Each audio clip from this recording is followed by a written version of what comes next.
Hey Kiara, sorry about the late start. How's it going?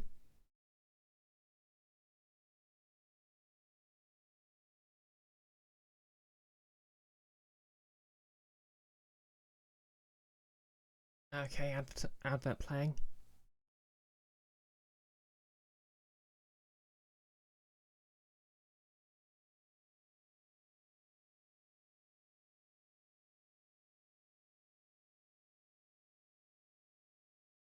Oh, welcome back. Hope work went okay.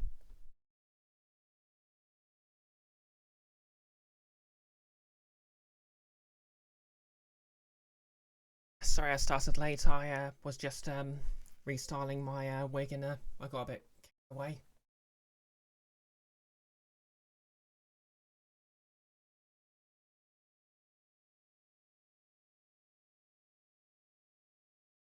Yep, I'm good. Had like 10 hours of sleep last night, so I managed to recover from working the weekend.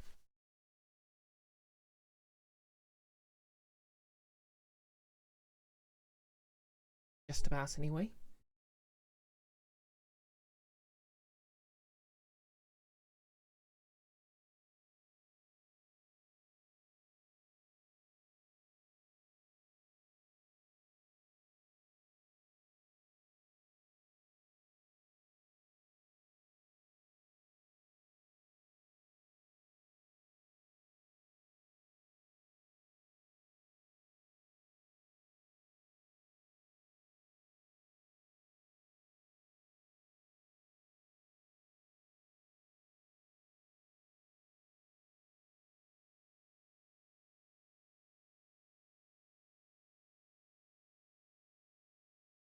I was going to do some work on my D&D character's horns today, but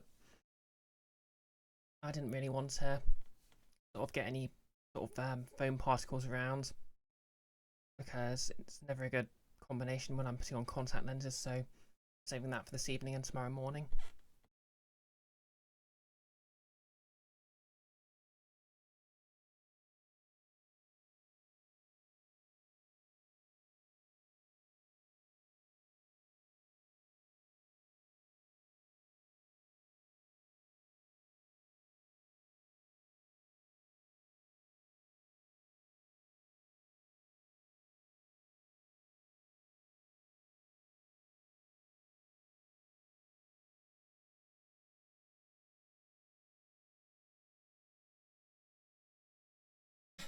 Just to warn everyone in advance, this might end up being a short stream because I am freaking melting.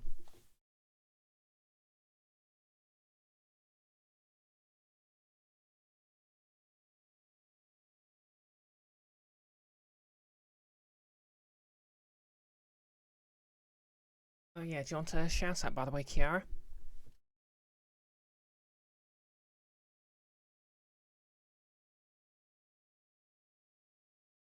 Just so focused on trying to actually get started, I forgot to ask.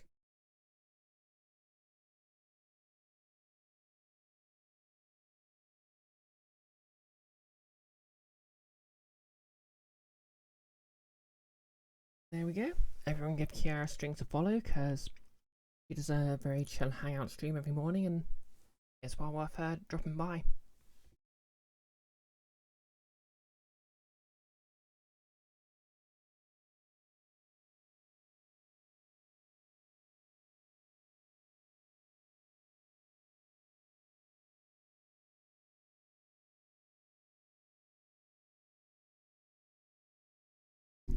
Anytime, Kiara. Anytime.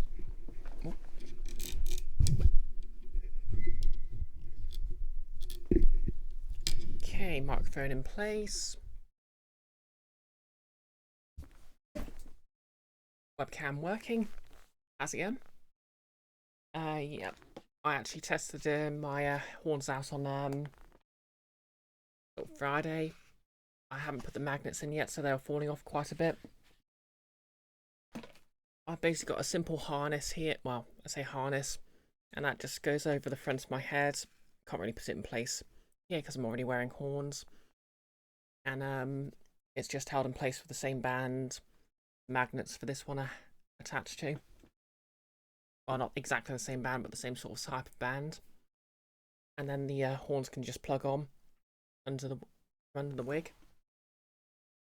So basically, just imagine if this wig had a couple of contact points poking out from under it here that the horns could plug into, and that lets you just have forehead mounted horns. But yeah, so yeah, I'm going to be painting those this evening, or starting to, so that'll be fun. But yep, let's get some game going.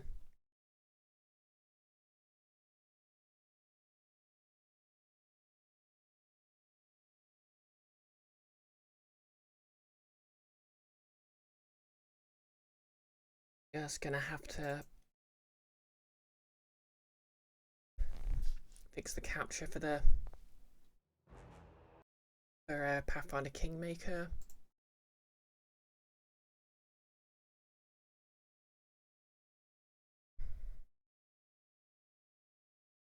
Game capture.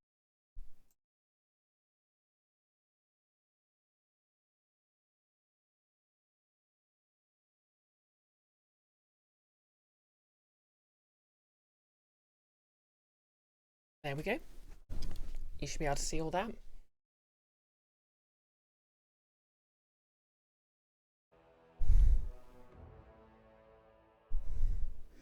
Still not entirely happy with the angle, just because it... Ow! Getting my pop screen. Still not entirely happy with the angle, just because it's kind of weird, but I can't quite get the bracket I've got for my camera to go perfectly straight. Which I suppose suits me perfectly, but that's besides the point.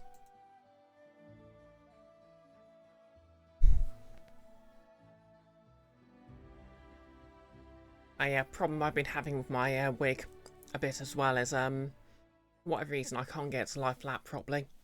Just sort of poofing out a bit. Don't know if it's just because I need to get my hair a bit flatter under it. I mean, I've tried steaming it a bit, which has helped slightly, but I suppose at the end of the day, I'm still a rookie when it comes to wigs, so we will see.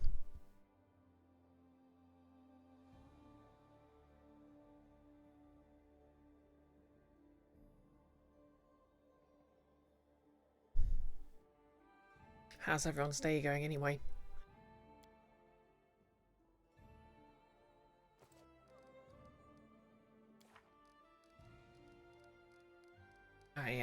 I'm just going to double check. Oh, yep, so I need to go to talk to Lenixia, who's leading the sort of Hell Knights. They're just sort of running around my kingdom, really annoying me.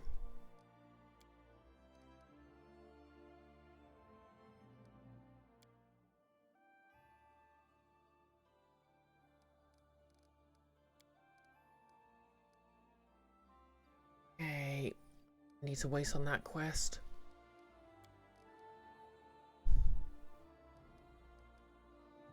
Okay, and I've got I think I've got an event sorting that out. Kiara, you're playing Zelda? Is that the new one or the yeah, which Zelda? Is it Tears of the Kingdom or are you playing the older one?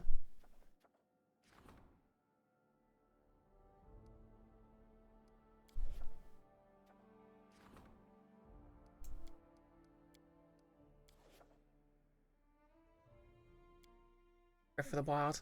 Fair enough. It's probably going to be like a year until I try Tears of the Kingdom.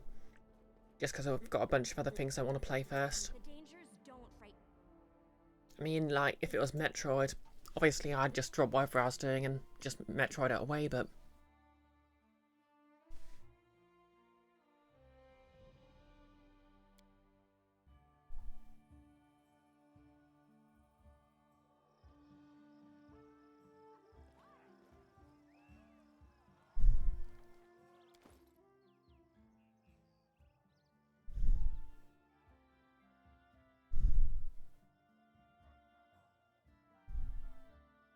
Okay, I might need to equip the,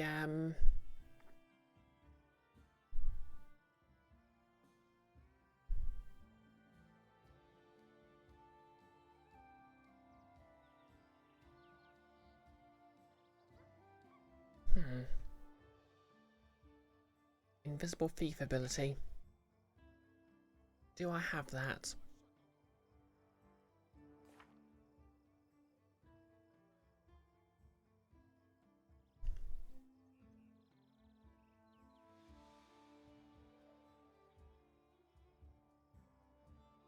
I don't think I do, so I'm going to switch up that for that.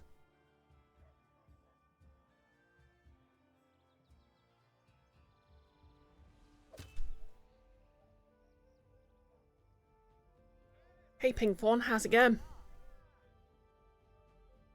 Exactly, Kiara. I'd abandon a stream to get a new Metroid game. Like, literally. If it turned out Nintendo had just stealth-launched Metroid Prime 4 on the Switch, that's it. I just end the stream right here. It's going okay? Oh, yep. Am I right in remembering you were cosplaying this weekend, or is that another convention?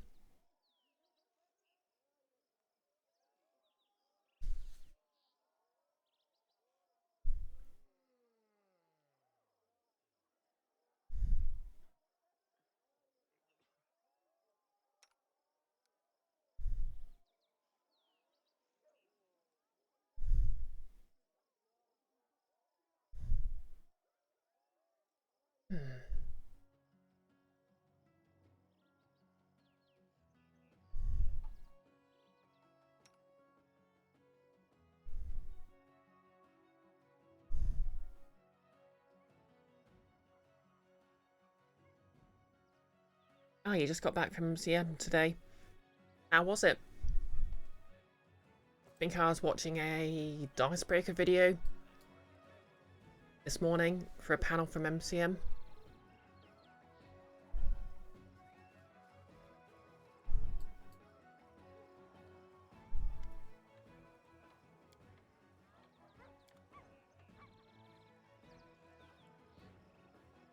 Hey Nerdus. Yep, we're about to go deal with some Heck Knights.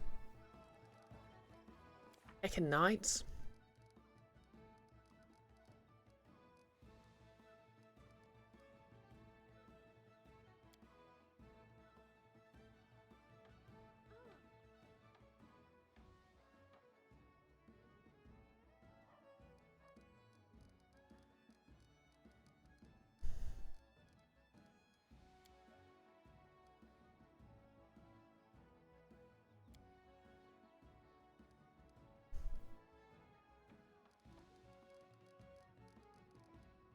Oh, yep.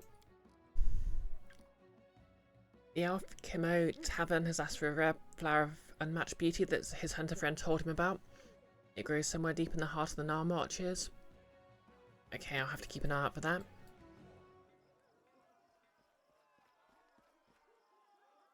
No, Liz, it's you set your alarm for noon and slept in Canada. Ah, don't worry about it. I started like 15 minutes late. Although that was mostly because I was I was sort of well, not restyling, just sort of restraightening this wig because it had gone all tangled and fluffy.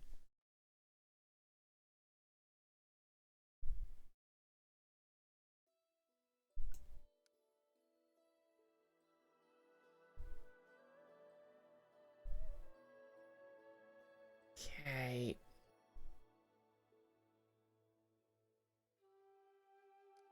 So it's saying that that's there.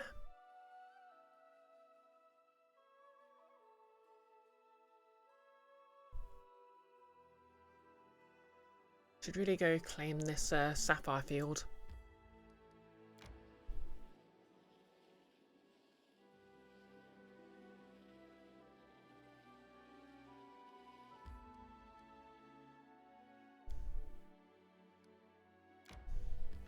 I'm actually kind of curious what's this way.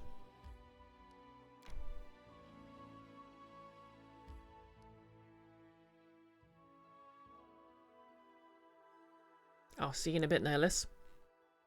Pink Fawn, it was okay, but not quite. You weren't quite as ready as you thought for a full con weekend. Ah, fair. Were you cosplaying for the entire thing, or just part of it?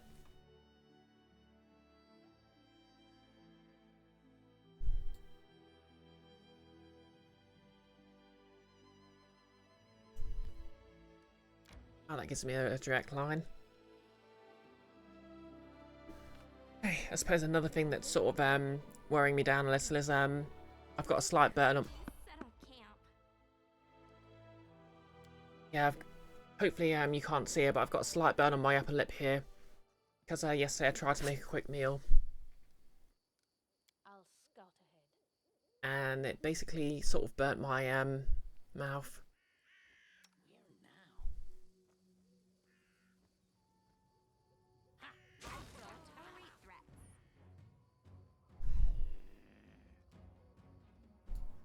Okay, let's just nuke these gobbos.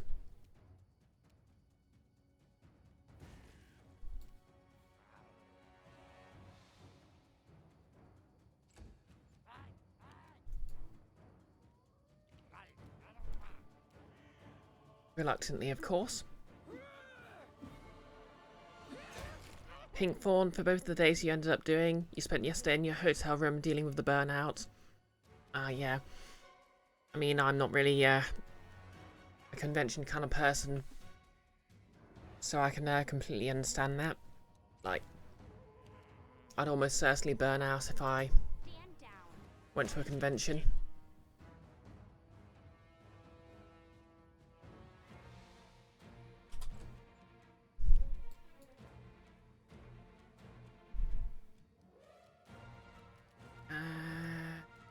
Dear.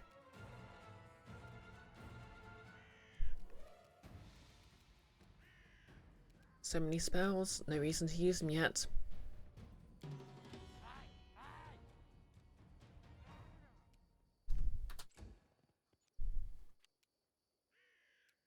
A clever ploy. Amateurs.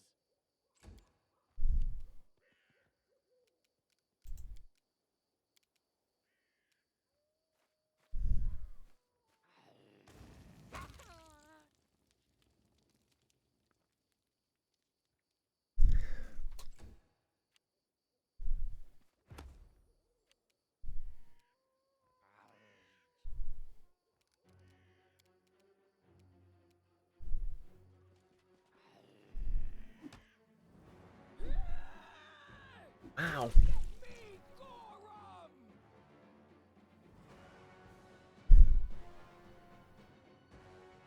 Two ones in a row. That's embarrassing. You offend me. Serves you right.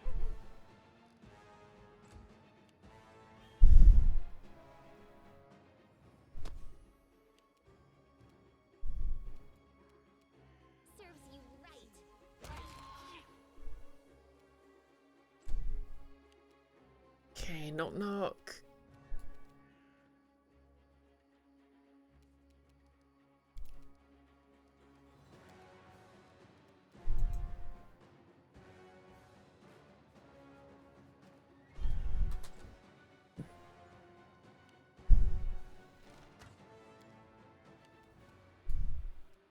Ha!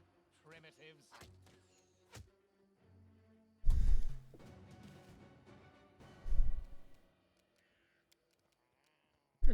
That's weird. There's at least three of you chatting actively right now, but to keep the counters still stuck at 1.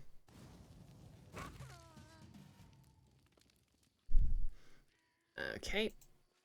Everyone's dead.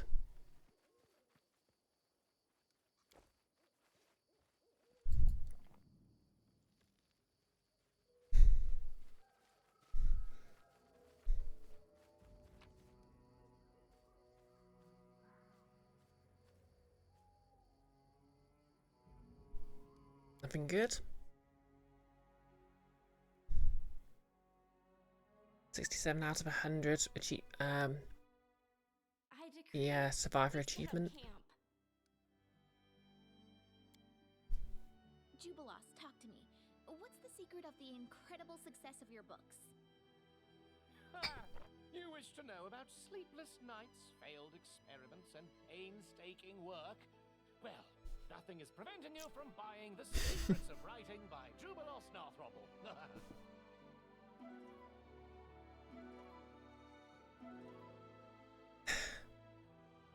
I mean, I really like Jubilos, but In the way, he's a very fun character to dislike. Okay, let's see what news is. Alrighty. Success. Oh, the ancient curse is upon us. Got 2 weeks for that. We'll just try and wrap up these side quests then.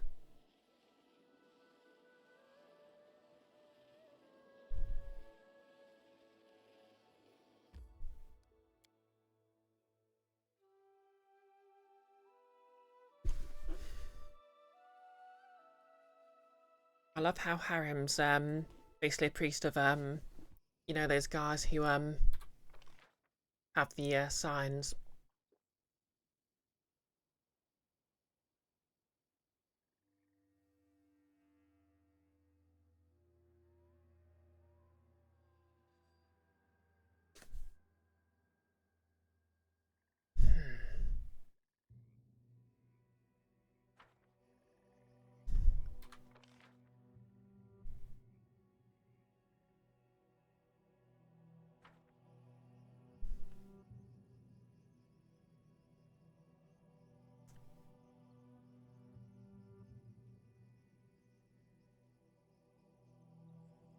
But yeah, hopefully you're feeling better after that then, Pinkthorn.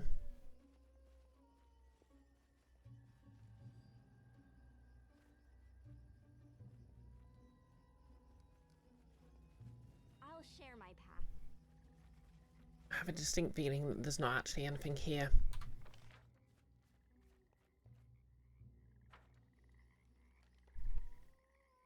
These two okay?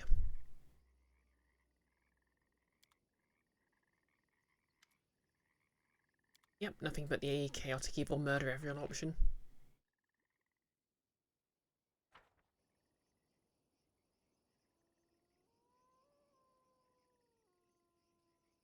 Oh yeah, I didn't ask. What cosplays were you wearing?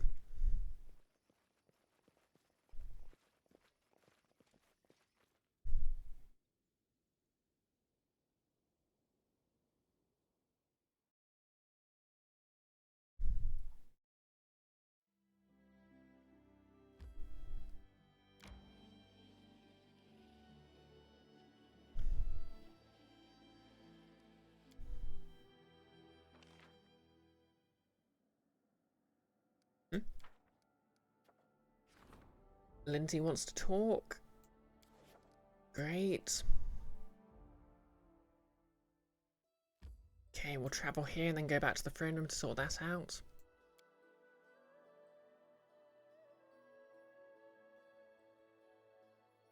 Kiara, Wu. Lenixia. Queen? How did you get here? Who told you about this place? I demand answers.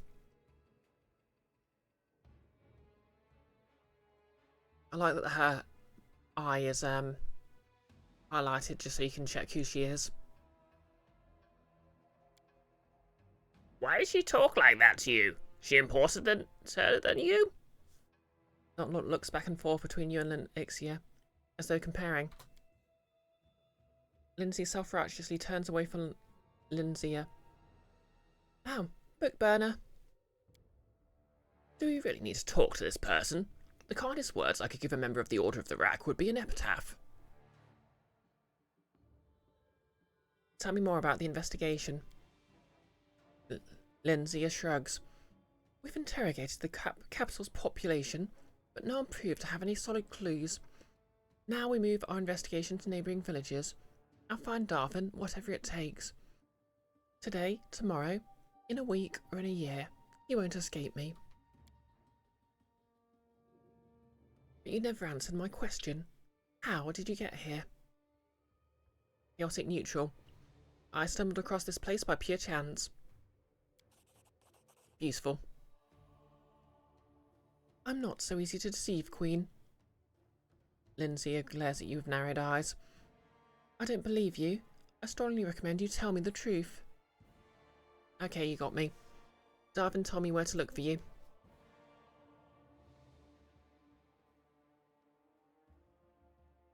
What? Lindsay's hand twitches towards the sword and freezes at its hilt. How did this happen? When? Where is he now? He asked me to get rid of you. You should have executed the criminal, not engaged him in conversation. It was your duty as ruler of these lands. Or do you have something to hide? I think I'll just have to sort it out personally. Hell Knights, to battle. Hey. Where? I wasn't expecting that.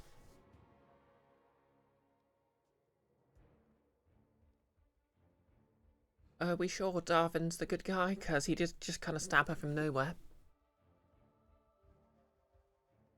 Yeah, exactly, Nihilus. These heck Knights. Great job, my friends. I doubt anyone else could have managed to distract Linux here for so long. Now all that's left is to finish her off.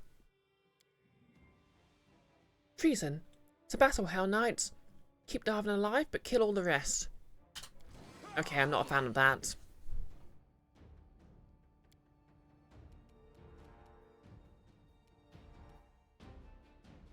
Knock-knock used to lighting enemies on fire first. Okay, what's her AC like? It's not incredible, not just missed. Just rolled a 3 rather.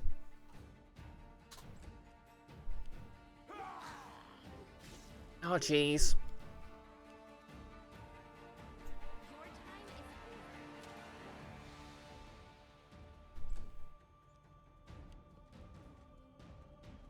is I'm leaking red all over myself.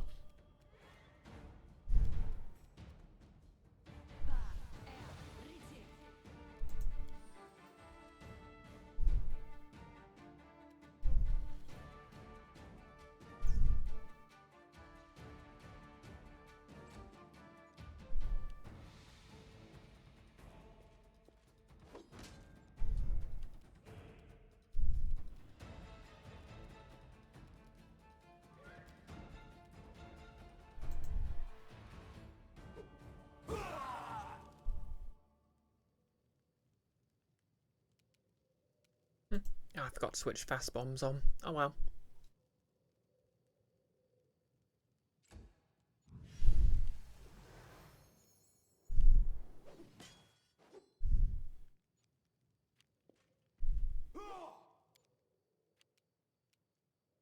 Tear them apart!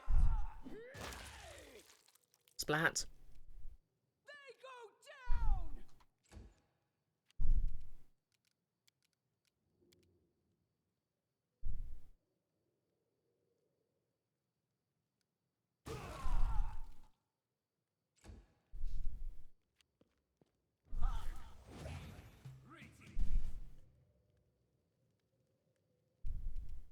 Be easier if you not fight back. Damn, this is not the end. Hell Knights, cover my back. Oh, did she just teleport away?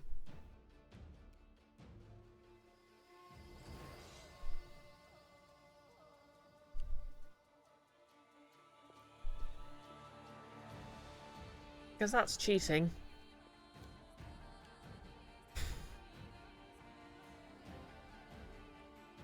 Pink Fawn. So it's treason then. I mean, I'm ruler of these lands, so I get to decide who's treasonous and who's not. Exactly, Nihilus. Lingzia and her sister Ubuntia. Long live Windowsia.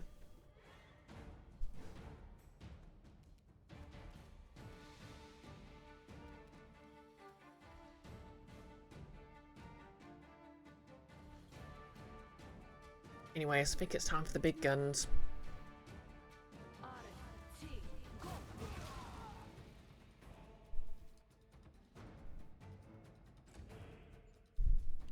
Need a bandage. Big one. Lindsay, he'll knock up, would you?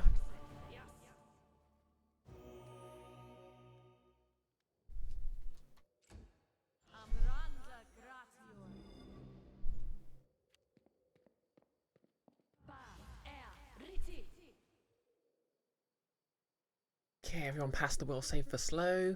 That's good.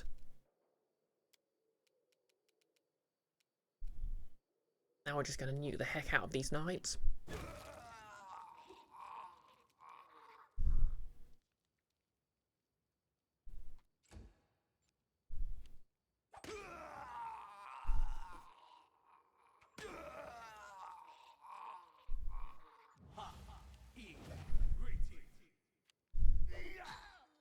I'm leaking. Oh, getting dizzy.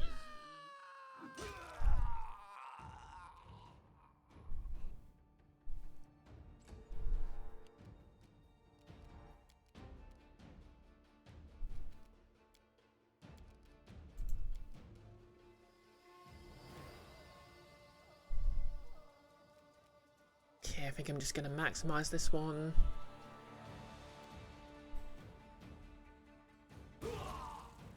Perfect.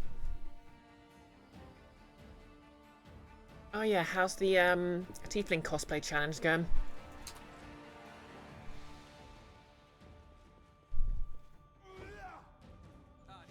Oh yeah, missed that guy.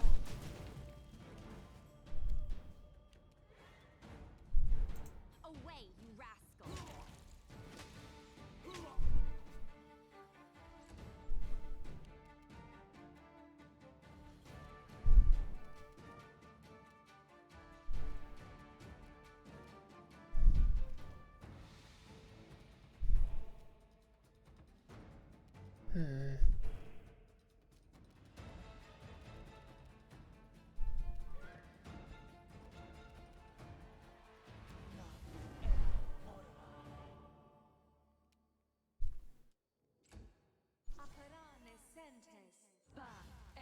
Nolas?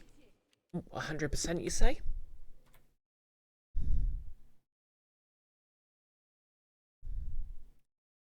Oh damn. We're there. 500,000 breadcrumbs raised.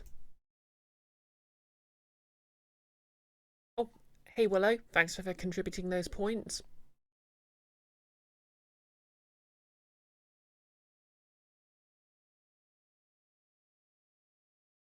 Yep, guess I'm going to be painting myself completely blue for a future stream.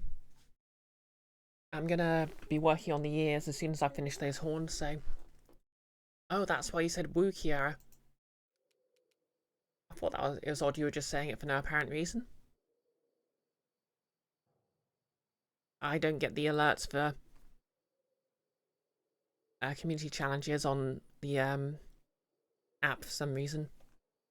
So I have no way of seeing it unless I minimize this window and check.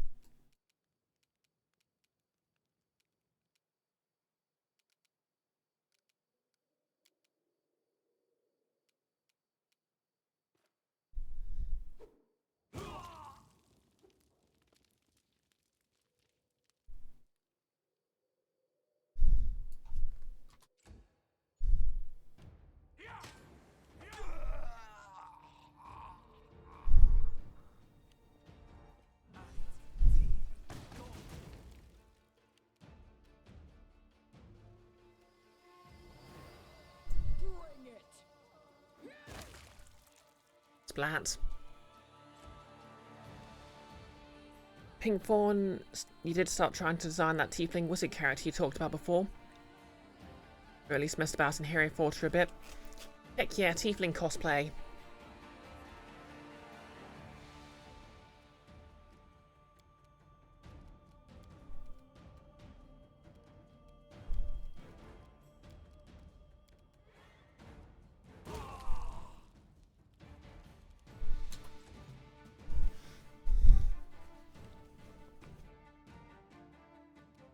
Let me know if you need any advice on making horns, but I imagine there's more effective sources than me. Well, that could have gone a bit more diplomatically. Hey, Darwin. Okay, we're going to loot these first. Okay, longswords +1.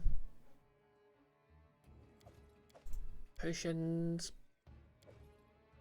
Full plate +1. Nice helmet.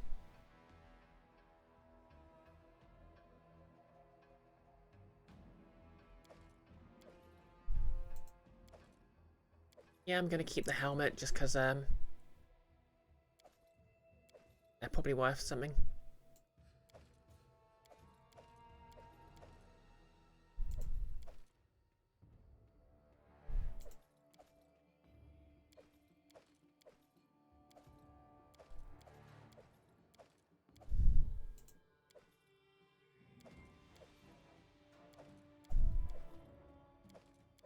Hopefully selling off their gear after massacring them won't cause a diplomatic incident.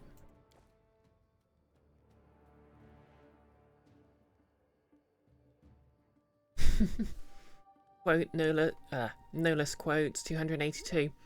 Oh look, she turned into a demon. How original. Yeah, it's spreading, Nolus. Hey Jan, how's it going?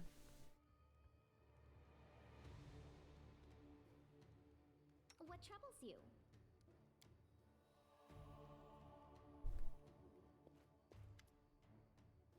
Darvin turns to you and graces you with a shining smile. I thank you for your help. Without you, I'd never have been able to deal with this fanatic. I hope you'll forgive me for the little show I took the liberty of putting on. After all, the results weren't bad, wouldn't you agree? Anyhow, it seems I owe you an explanation. Again, that's beginning to become a habit. But before I forget, please accept this modest reward. You've earned every bit of it. Okay, you set me up. Now Lingzia thinks we're accomplices. Yeah, I think I'd be annoyed by that. I regret it if I've caused you any discomfort. I hope that the sound of golden coins jingling in your purse will help you forget this unfortunate episode. Explain yourself then. I'm listening. You do remember the whole story I told you earlier, right? About the duel with the Chelish noble and the rebellion which followed his death? You see, that whole story had one little additional piece. Uh-oh.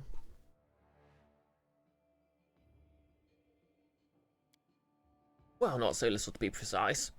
Darvin grins. His name is Mammon, and he's one of the archdevils. The Ardent Prince, or so I've been told. He's made a pact with me, and I'm having trouble upholding my side of the bargain. And his patience is growing thinner by the day. I mean, I would have expected the Hell Knights to be the ones affiliated with the devil, but...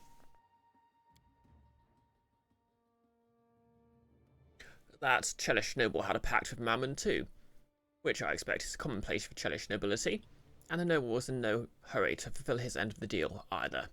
By killing him, I earned Mammon's gratitude, and he offered me a similar pact, a handsome sum of gold, and my cherished dream come true.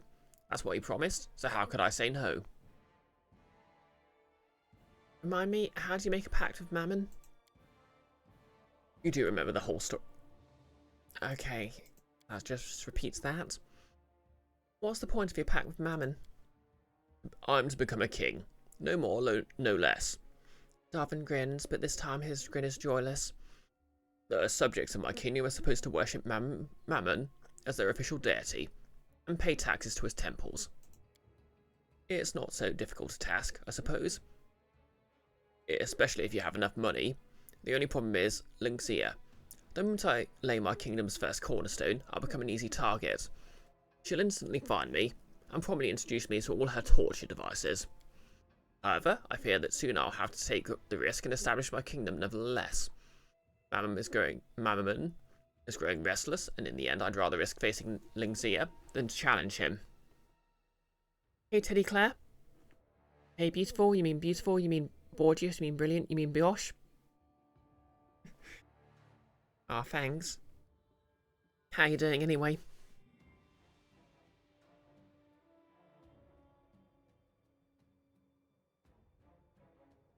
So this means you want to become a king? Oh yes, it was my dream ever since I was sailing the inner sea as part of the Taldorian merchant fleet. I even came up with a name for my kingdom, Reinhardt. Fond memories of those careless times when I had neither crazy zealots nor offended archdevil chasing me. Such a beautiful story. And the name. It reminds me of my favourite pirate books. Oh, so many stories are swarming in my head. Lindsay is being unusually chill with this guy literally having a pact with a demon. What do you want from me? Help me get rid of Lingzia. Once and for all. Of course, your help will be amply rewarded. I can be very grateful. Okay, we're not getting mixed up with demons.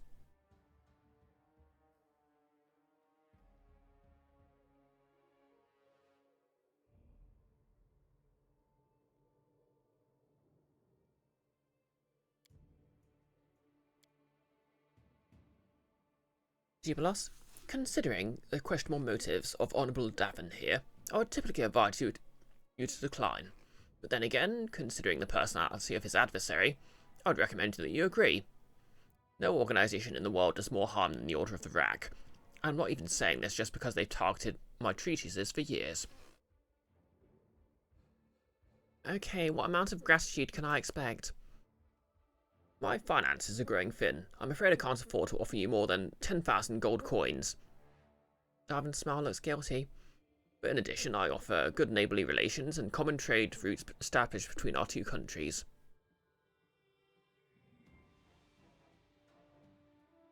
Okay. I agreed, Teddy Claire. Lindsay is adorable. Hey, Nick. Guess what I've managed to completely, what community challenges I've... Guess what community challenge I've managed to complete?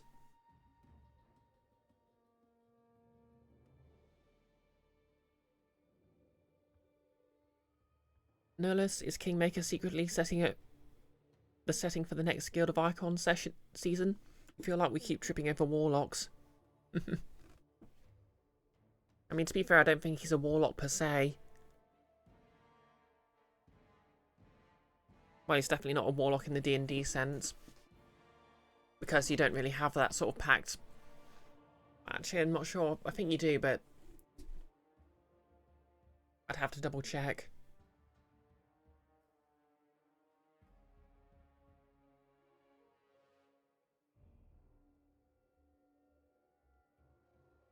Nick, you saw when you went to try and put points in it.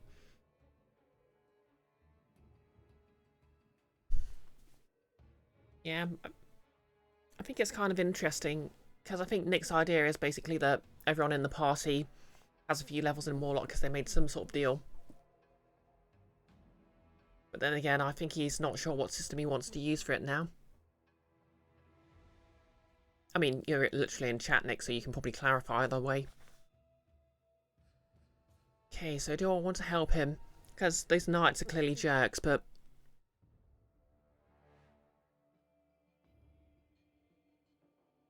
Okay, fine, I'll take his deal just to get rid of those knights. Excellent. In that case, I'll establish my capsule immediately. It will be a thriving trading hub, and its king will count himself in your debt. You won't be disappointed, you have my word on that, and I always keep my promises. I hope the same can be said about you. Darvin smiles disarmingly.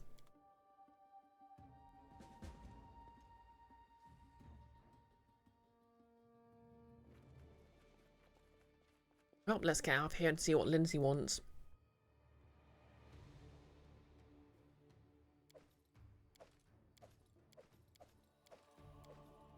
Not tired. Legs weak. Stomach empty.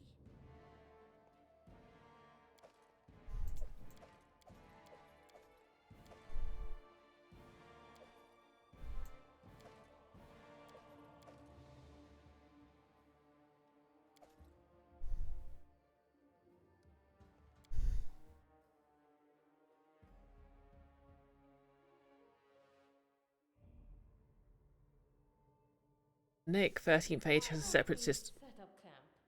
Oh, guess we're resting.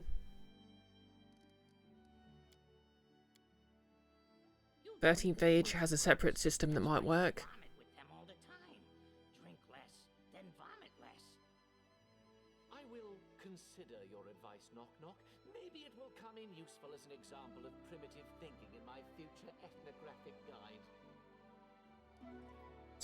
So 13th Age has a separate system that might work called the Icons, but they also later added the Warlock class, the Diabolist, so either way could work.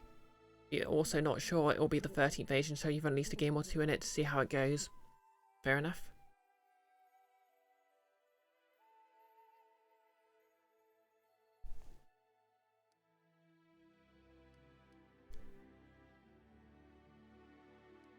Okay, let's see what's going on in my kingdom. Lindsay is asking around.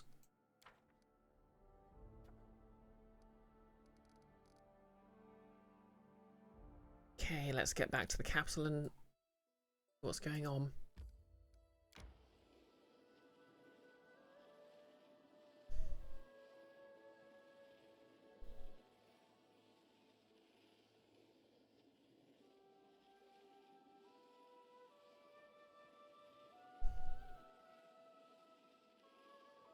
Oh, time to get some rest, isn't it?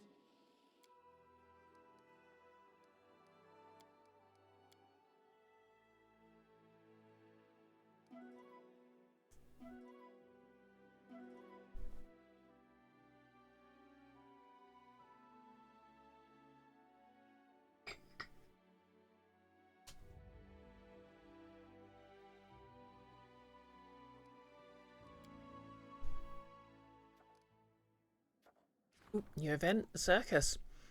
Travelling circus has arrived from Caspesh, full of performers with amazing skills and striking freaks. Wow.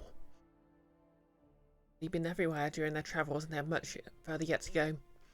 They possess fresh rumours and the most amazing tricks. They could be useful for the kingdom. Oh, shame everyone's busy.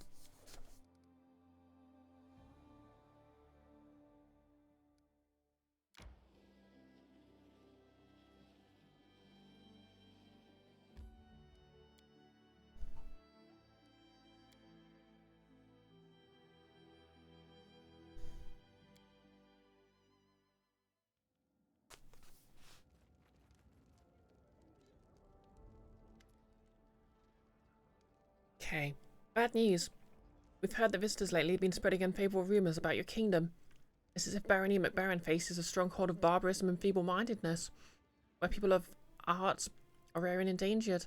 Our artists are alleged by these rumours to be considered the least valued citizens.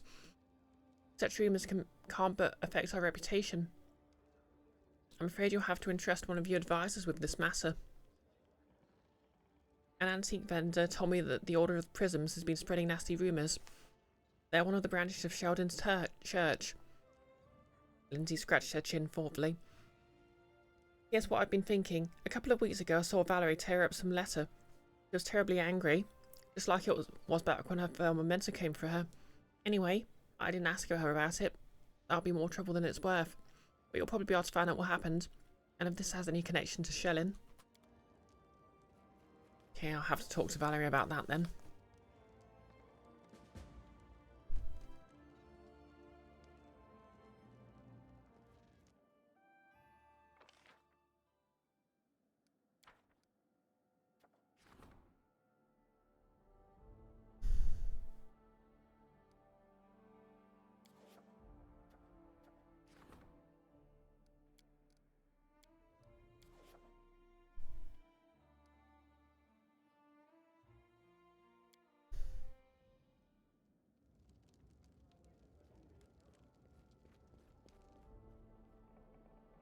Okay, time to go speak to Valerie then. No less absolutely wild that your own party members have to stand across the table from you while you're on the throne on a dais in order to address you. Yeah, kind of wish there was more options for the sort of throne room layout. You know, so I could just have like maybe a, you know, just be a humble monarch. When you get the entire premise is the whole founding a kingdom power fantasy sort of thing, but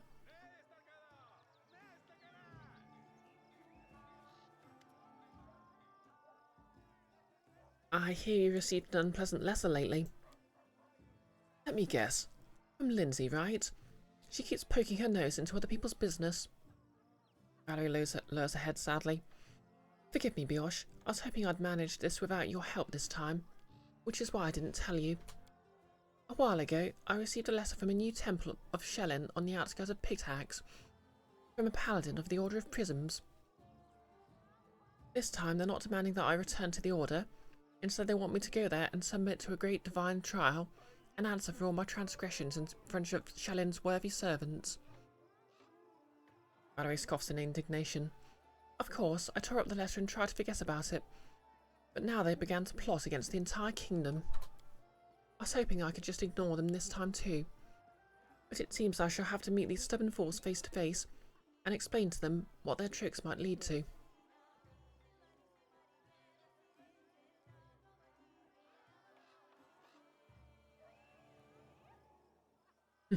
Yep, a deus. No less. Literally a cheating for godhood now.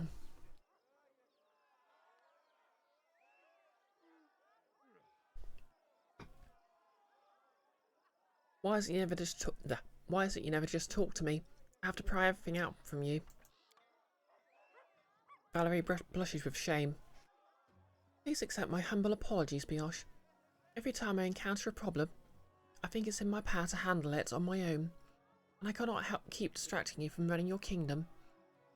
But time and time again, I must rely on my friends. I promise I will not keep anything back from you again.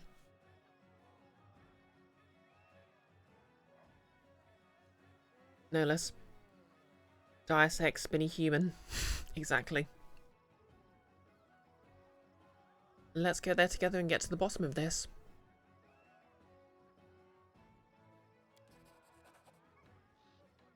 Thank you. I'm ready to go to the Temple of Prisms as soon as you have the time. The Temple of Shannon has been revealed.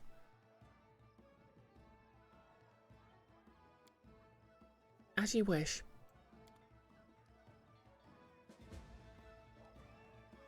Okay. Do I have time to go there?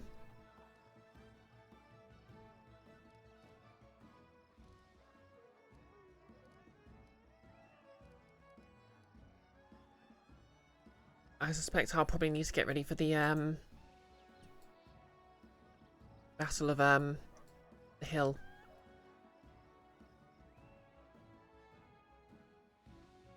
It's in a bit, no less.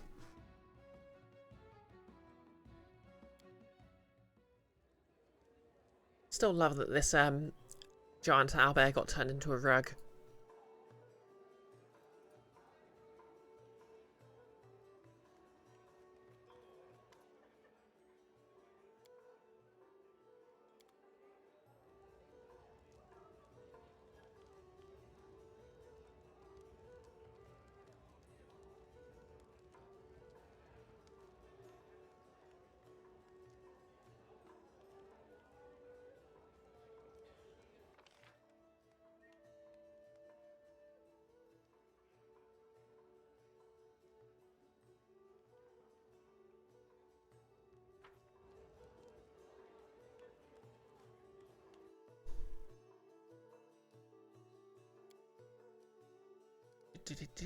Yep, that'll do.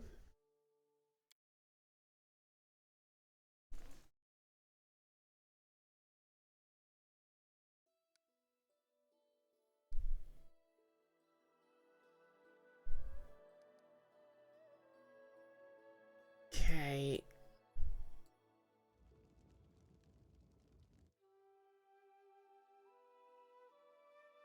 Whereabouts is this temple?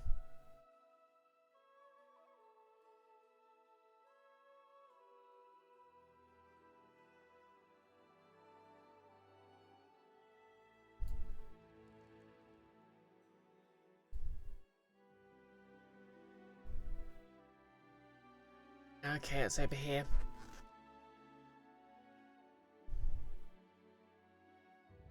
Yeah, that's probably quite a while's journey away.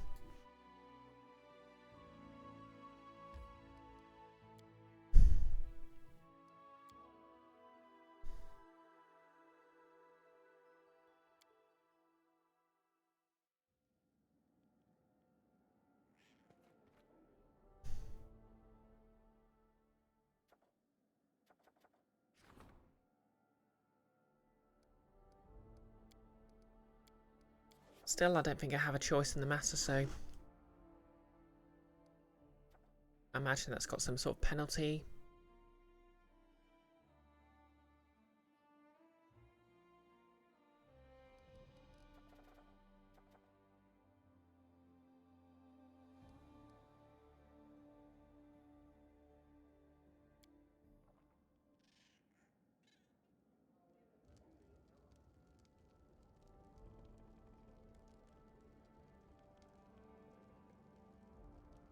Yeah, I'll take Valerie out and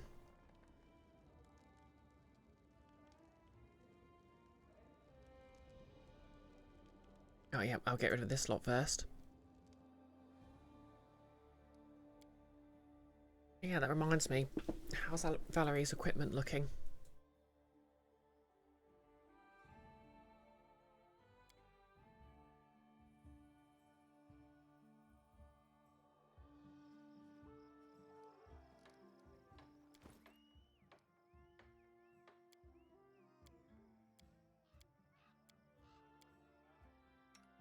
Not great. Flaming Bastard Sword +1.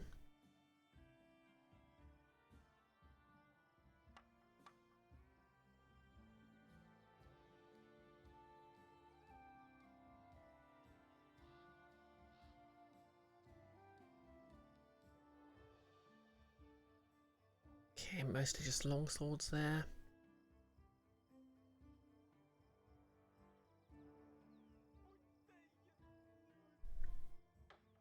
Okay, so she's not a paladin, so she basically needs something that enhances strength and stuff.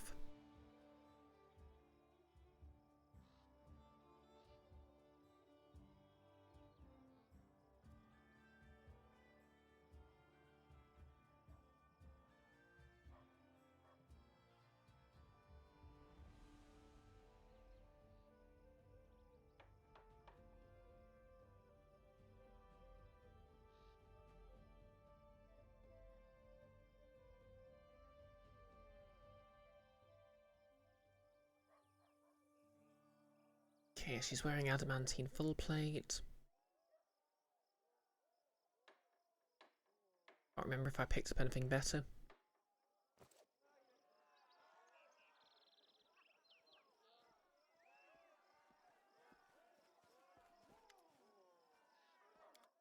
Yeah, we'll just get rid of all this.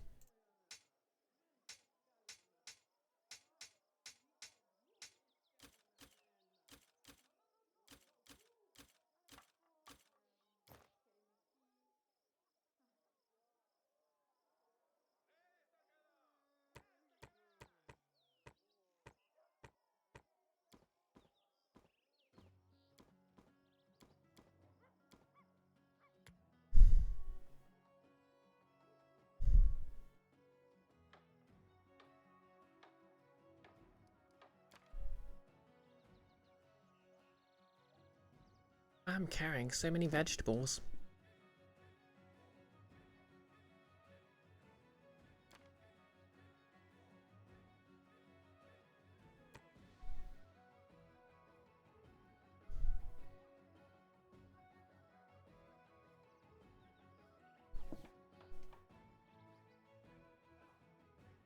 No, let's brag about it.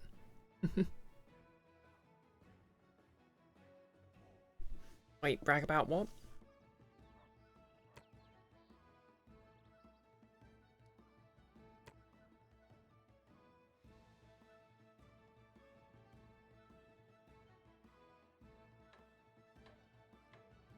Alright, do we have any better weapons in here?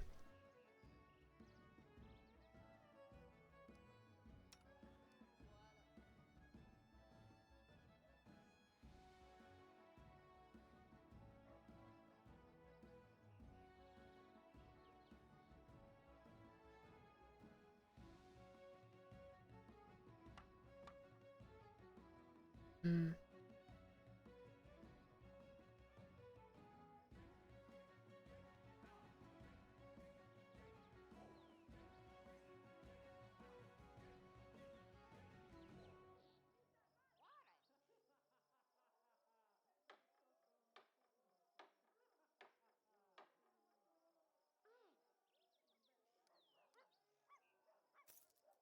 Okay, we'll check with the weapon merchant.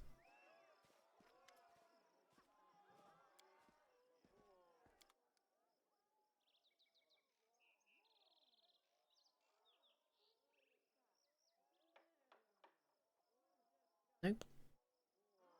Okay. Go back and check the old item chest.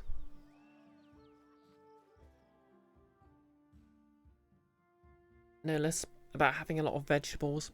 Okay. I think the most impressive thing about...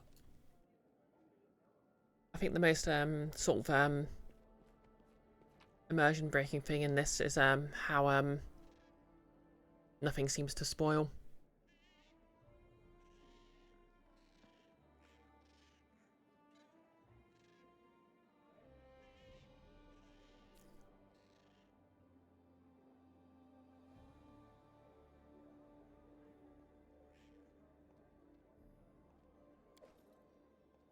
Take the stag helmet so she can wear that.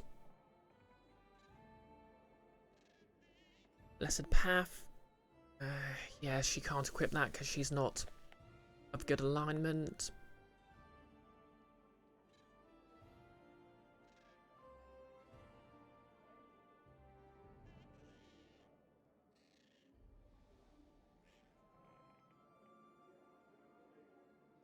Arcane Enforcer. Yeah, that might be best for her.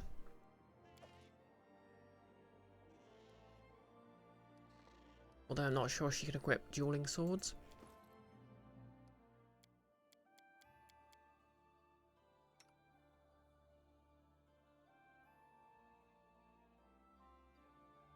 Okay, yep, she can't equip dueling swords.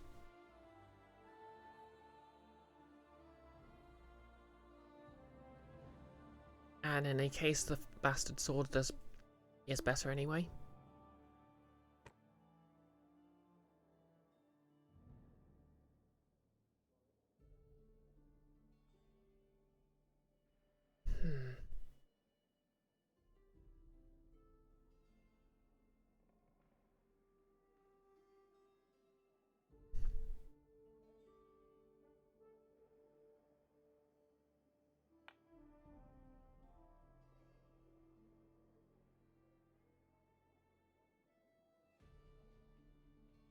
I do not require this.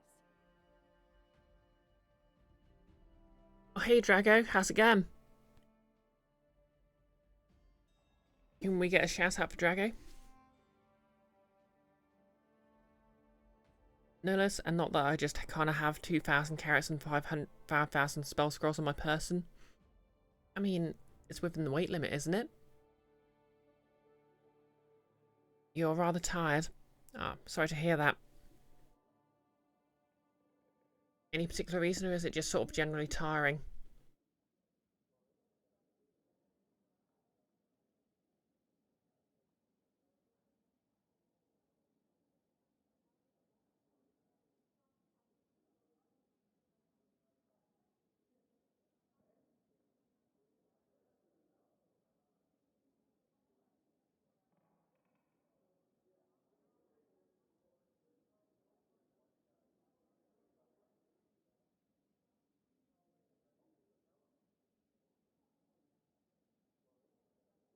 Oh, you're always tired.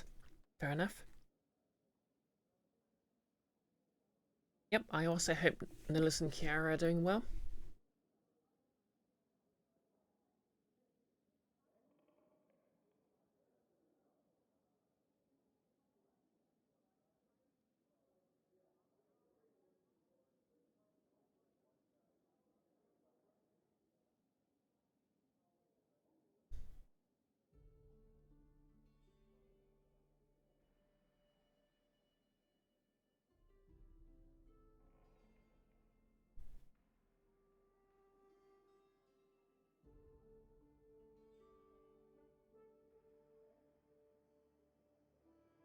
Hmm.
Don't really need more than one rope.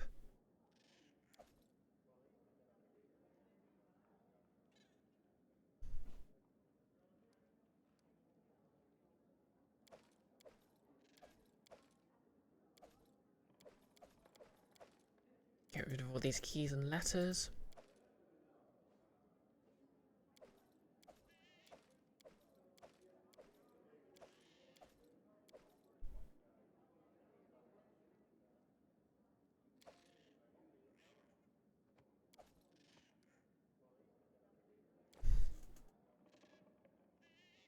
Enfys! Alright, you've been lurking. You have to go get ready for Final Fantasy VII shenanigans. Fair enough. Might raid you later. Or might not. See how I feel after I'm done streaming myself. But give my regards to Goggles either way.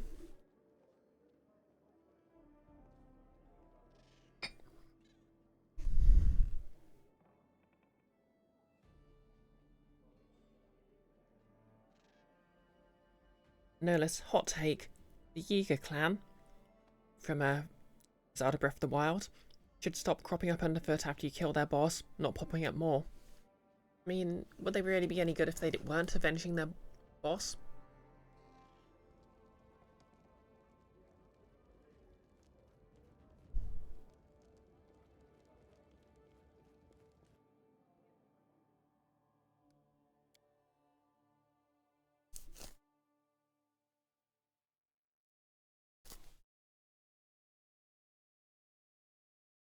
I mean, I guess you could say it's enough to drive you bananas.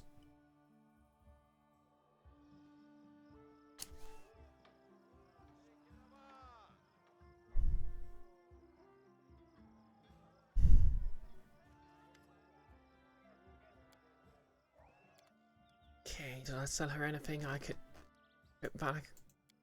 Valerie with?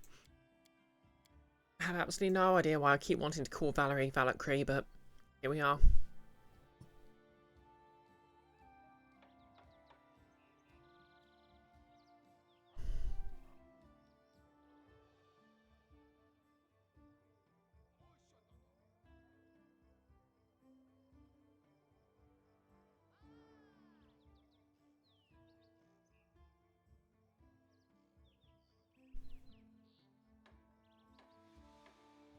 Okay. Just looking through the miscellaneous stuff I've sold the merchants.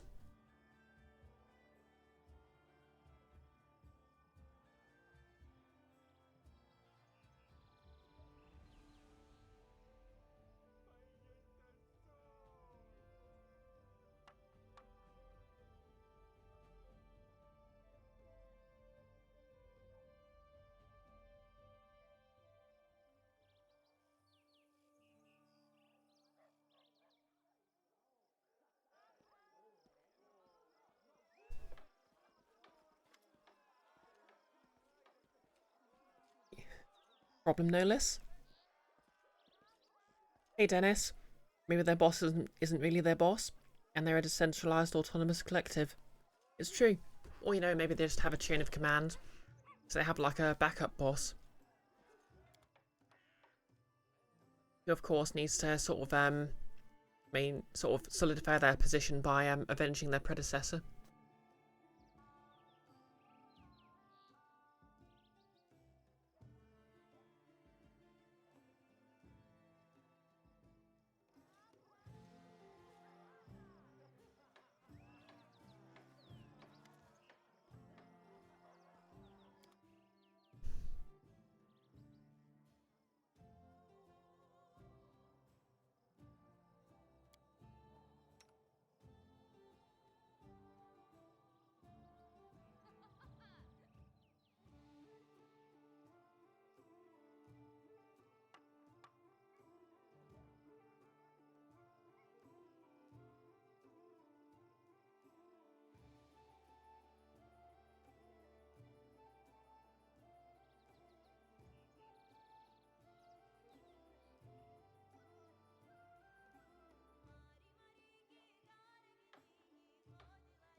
27 rings of protection.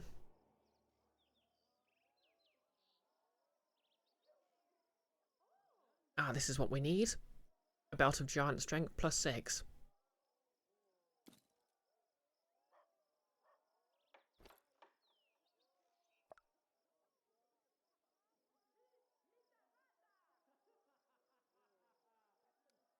That's a point. What have I got Amiri equipped with? Okay, she's got one of those too. Belt of incredible dexterity plus 6. Okay, yeah. I'm shelling out for one of those as well. Okay, I'm just short for getting both of those. Unless... Okay, Wand of Vampiric Touch I'll hang on to. Wand of Prayer, don't need it. Okay, I only need a few thousand. Scroll of Remove Blindness.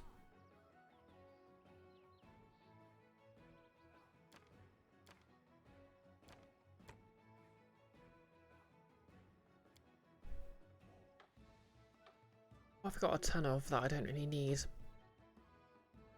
Don't really need wyvern meat. Wow, I don't know why I picked up all those potions of cure moderate wounds, but I'll hang on to them.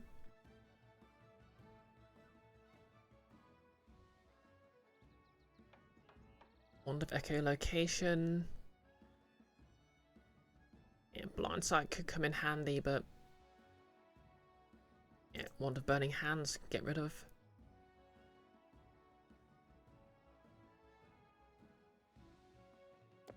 Yes.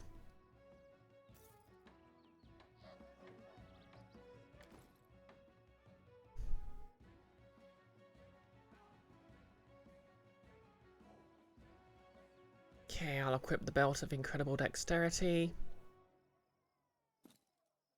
Nice, nice. Valerie can have the Belt of Giant Strength plus 6. Perfect.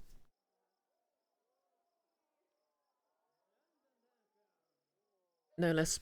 Kill a bokoblin that was menacing a random traveller. You swear if they're another random goldfish poop ninja. I get that reference. How do you have so much monster extract if you never found Kilton? Why do you have so much? You can't do anything with it without googling what recipes it can be used in. Dennis, they must answer for that. I mean, I like how it just sort of gets so inherently comedic. Because there's a point where it becomes very obvious who they are and what they're up to.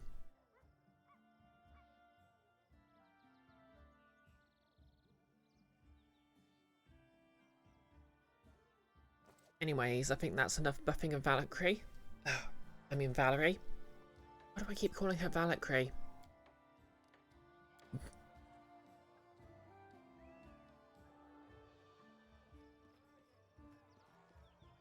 swear at this rate, if I ever make a paladin or a fighter, I'm just going to have to call her Valkyrie. How cute! On principle. Okay. Gonna need to take her with, so... Who do I bench? Yeah, I'll get rid of Jubilos because we only need one uptight person in the party. Dennis, Valerie the Valkyrie. Nope, she's just a fighter who sort of trained as a paladin but got fed up of it. No less, you know, Cree, the person who parks the car for you.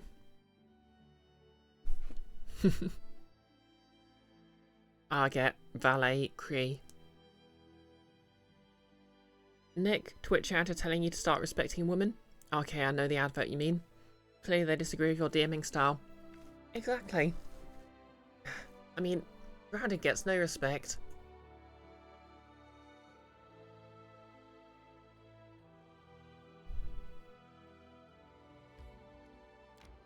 Okay, it's only going to take one day to get there.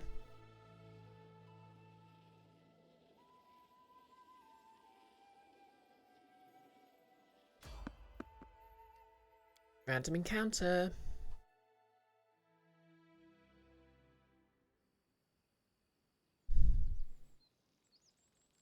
Now you see me, now you don't. Hope it not fight back. Best. Oh, it's the Dwemer cat. Watch the Dwemer cat just solo this entire encounter.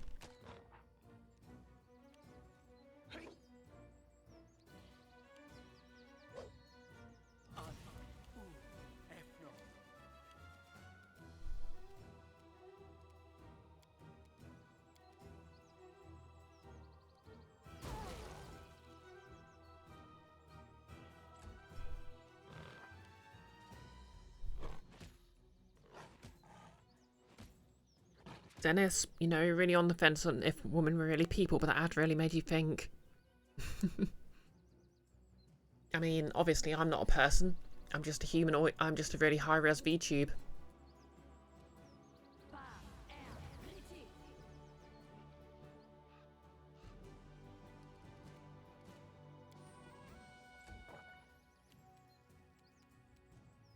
Right. You offend me. Remember, mess with the queen, and you'll probably explode.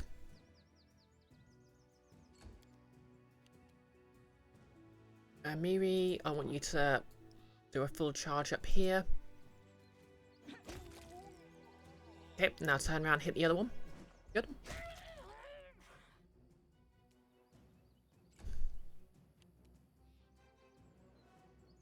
I can always counter the Miri. Come here, Bax. Knock, knock, stab you. Also, knock knock. And thank you for the quote, Nihilus.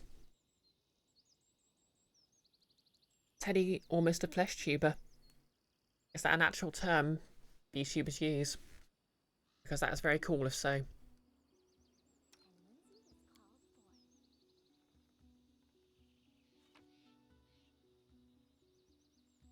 Roll of divine favour. And nothing else of value.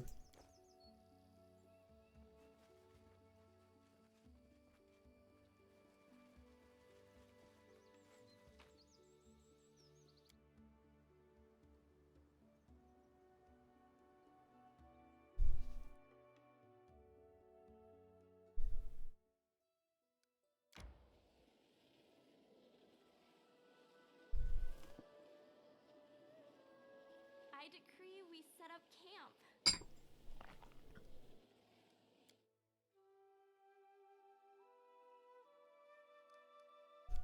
Yeah, might want to go down and claim that. Oh yeah, Valerie. Damn it!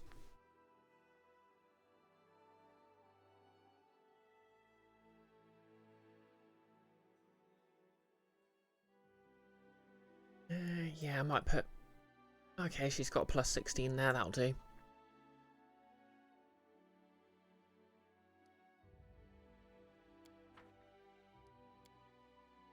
I respect useful books, but who needs shallow stories? Fables about a knight who slew a dragon won't help you if you meet a dragon in real life. Then they'll write books about me, Lindsay the Dragon Slayer. Or no, more like Lindsay who was not afraid to challenge a dragon and get heroically eaten in her prime. Sounds good, huh? You know, it's slowly dawning on me that Lindsay is basically a D&D player who got isekai'd into D&D to become a player character. Teddy, friends who went from camera to VTuber refer to back when I was a flesh tuber. Ah, fair enough.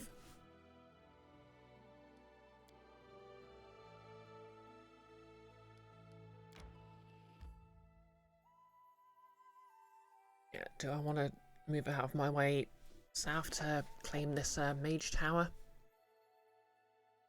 Source of arcane energy. I'll take it.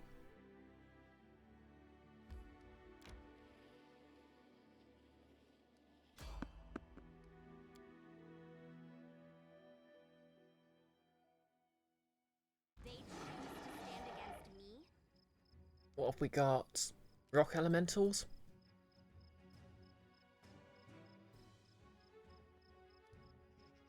Elder Earth Elemental. Elder, eh?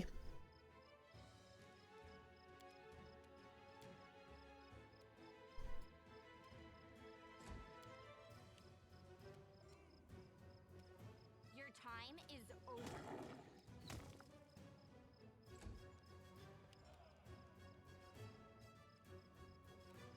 Let us strike as one!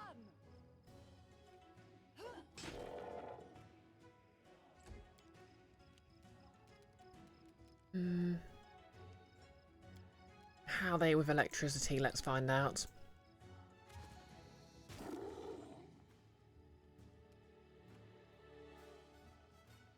Yeah, okay, electricity works fine against them.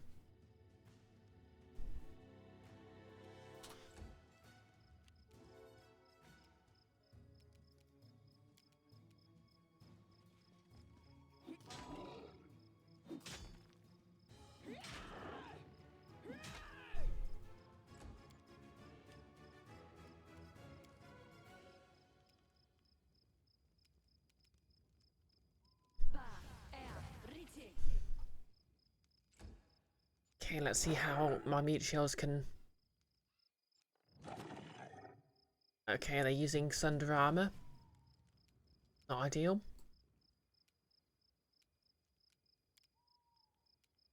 Which knife to use? Oh, they're probably immune or resistant to sneak attacks, aren't they? Away, you rascal!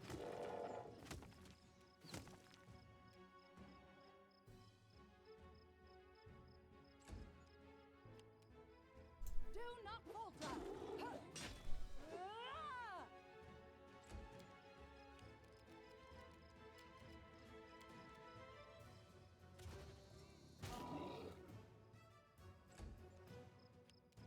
Tear them apart! Almost. Okay, Lindsay, do you have anything that can guess it? Yeah, why not? Not quite. Okay, that's not too bad damage-wise.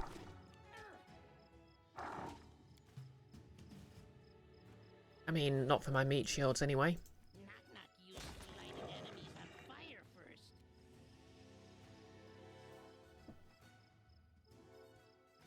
Nolus, Kilton, there isn't even a stable nearby, much less a town. How much business do you think you'll get out here? You're not even visible from the road. Alright, the merchant from, yeah. I keep forgetting you're talking about Breath of the Wild. Okay, Valerie. Onwards!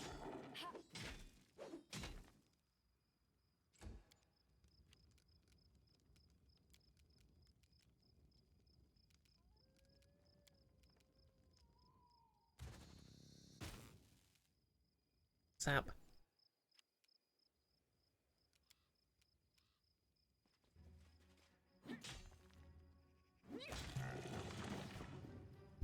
Whew.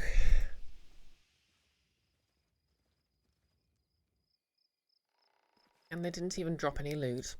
Rude.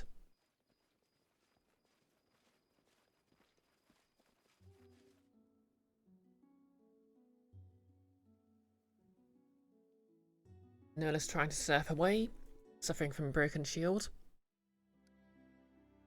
Very relatable.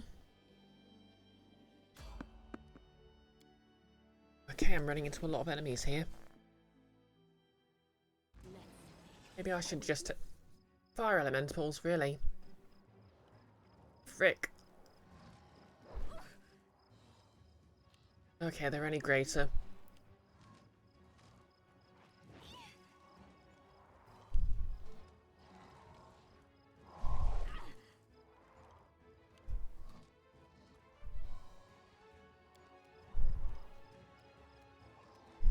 Okay, I've got reduce...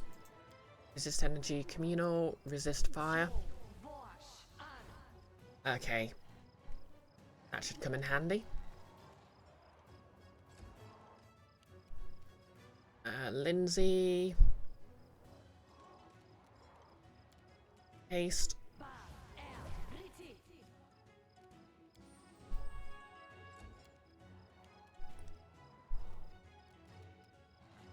think we're going to need Kalike here, because fire always calls for water. Let's see. Anyway, here's Water Wall.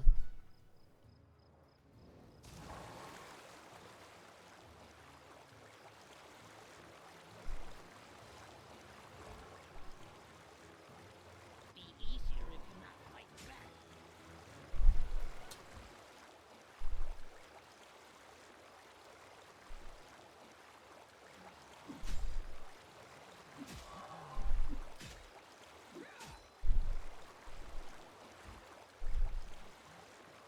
Stay behind me.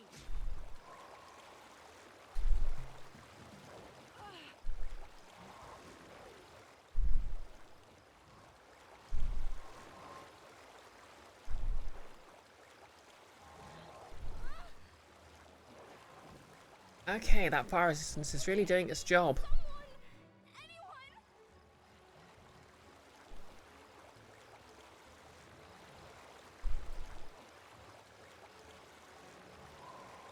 Okay, just gonna move here. And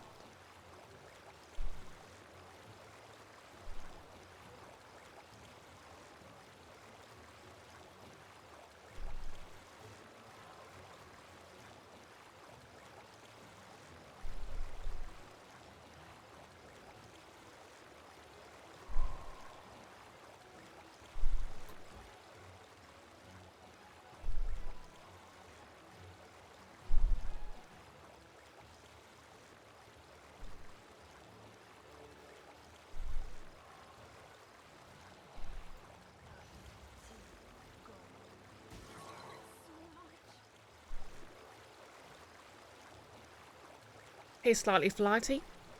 You found the bread. Have you? Oh, it's me, I'm the bread. You like my cosplay today? Thank you. I've just finished a community challenge to start a sort of do a full version of this one. Teddy, these flame elementals are nowhere near as kissable as the flame Antronach in Skyrim. It's true. Like, I think, well, I'm sure we've all seen that meme of the Antronach design for Skyrim being basically a transition timeline. Okay, Lindsay. Heal me up, would you?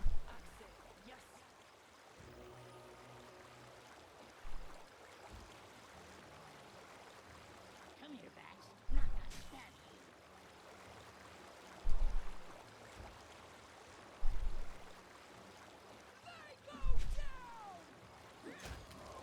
That's one. Am I close enough? No, not quite. Let us strike as one.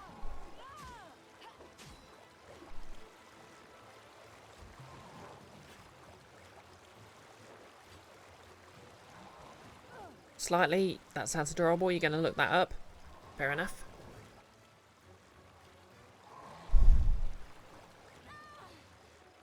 I'd find it right now, but not entirely sure if I would be able to find it, so. Okay. Yeah. Oh, yeah, this is going to be maximised.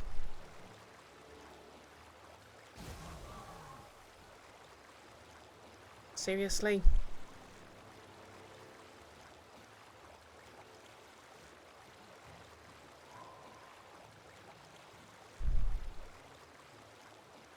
Okay, it does bludgeoning damage. That explains it. Guess I'll switch to mud.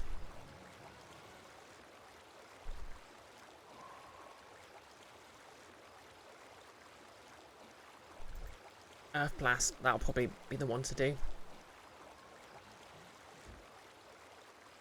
Okay. Gonna switch to my sword. You offend me.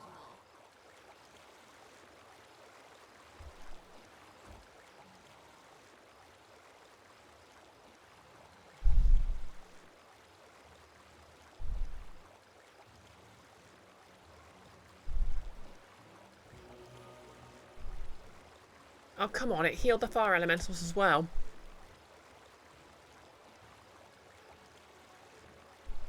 Which knife to use?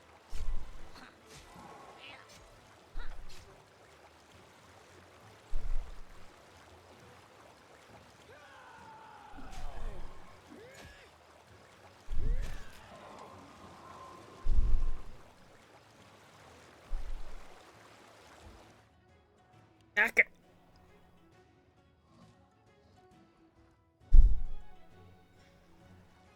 We better get so much XP for this.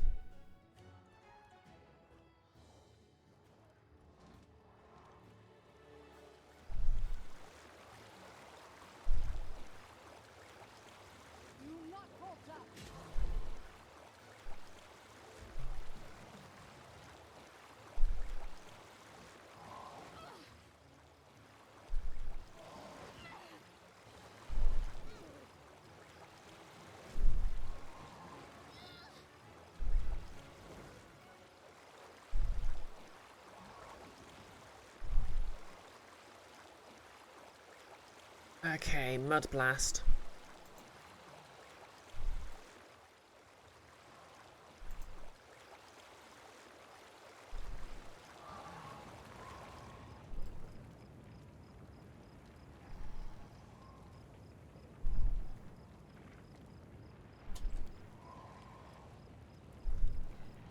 Your time is over.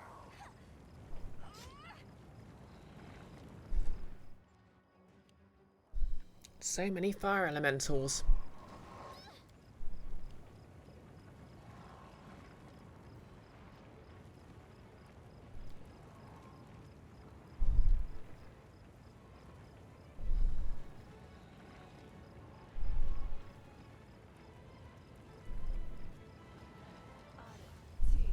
Protect me! Someone! Anyone!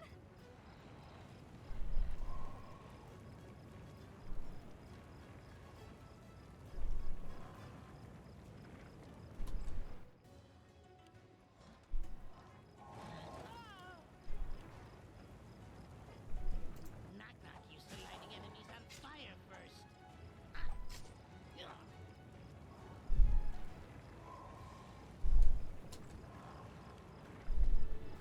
Bring it!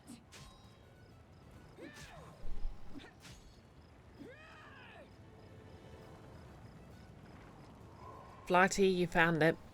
Excellent. Kind of interesting, actually, because I've sort of found one, well, I found another iteration of it that came out, seemed to have appeared more recently.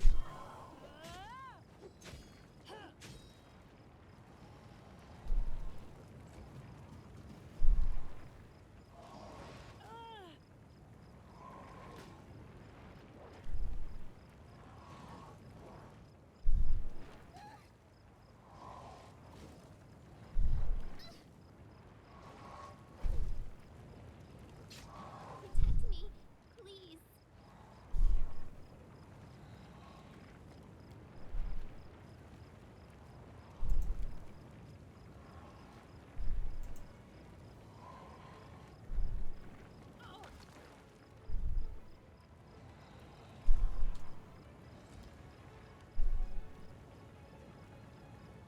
Away, you rascal.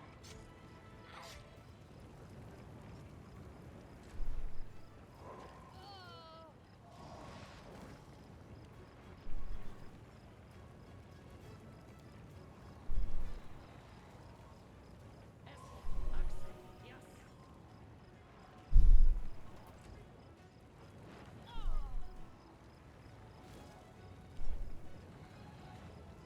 Be easier if you not fight back.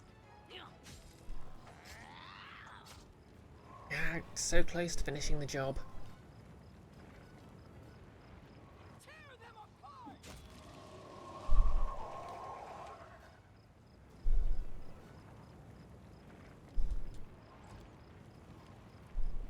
Stay behind me!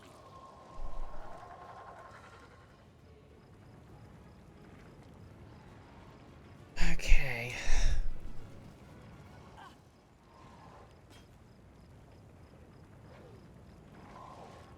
This Okay, player characters down. I should withdraw for a time.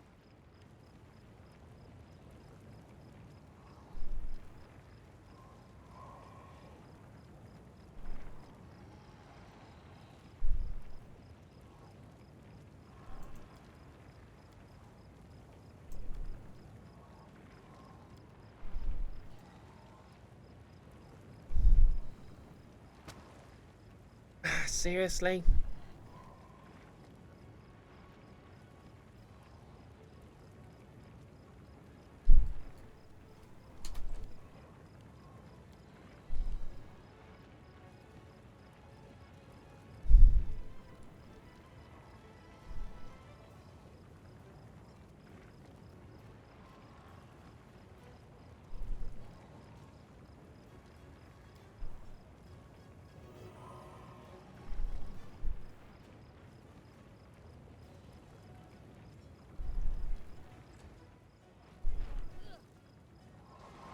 Sister, protect me! Come here, Bats. Not gonna stab you. Nah. Huh.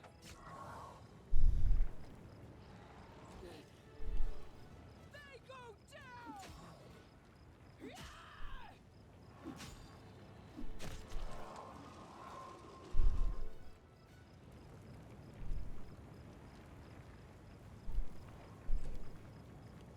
Okay, I think I can still do this. Let us strike as one!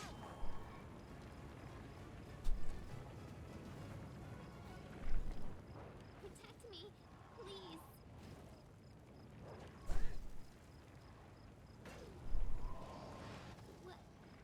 a miserable life. Last chapter. Anyone?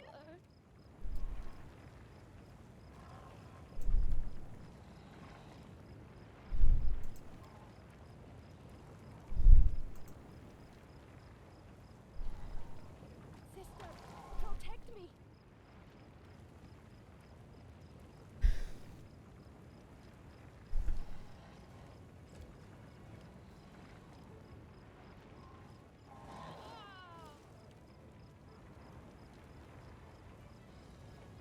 Okay.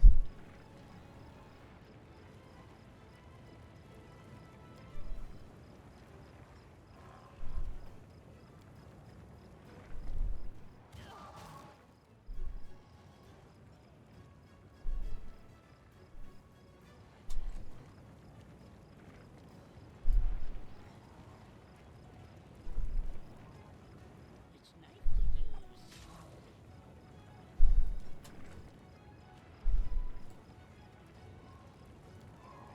Can you charge? No.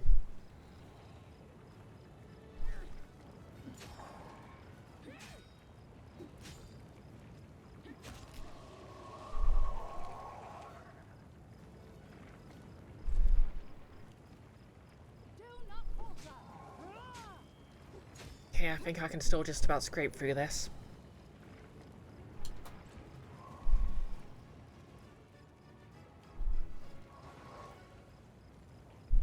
This cannot be happening.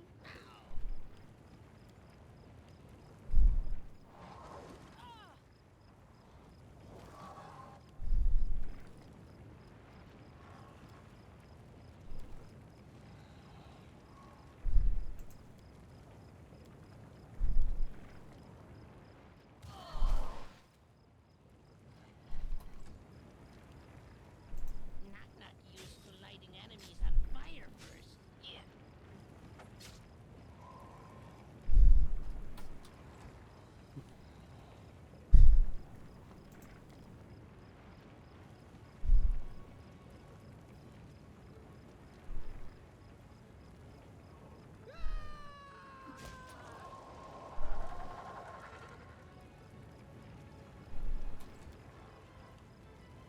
Onwards!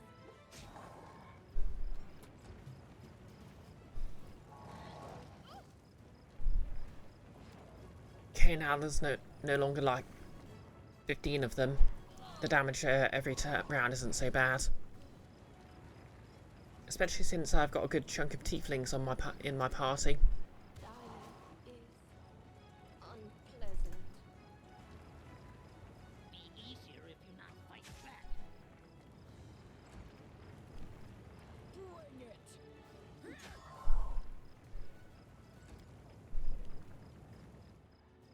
Stay behind me.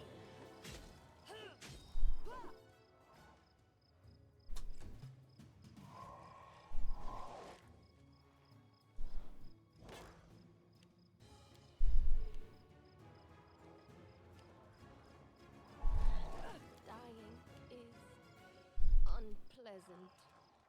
Come here, Bax. Not stab you. Hey. Huh. Huh. Tear them apart!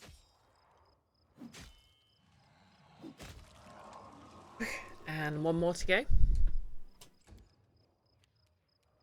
us strike as one.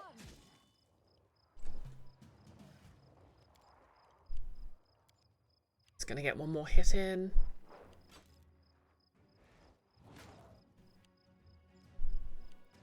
Which knife to use? Yeah. And that's the end of that.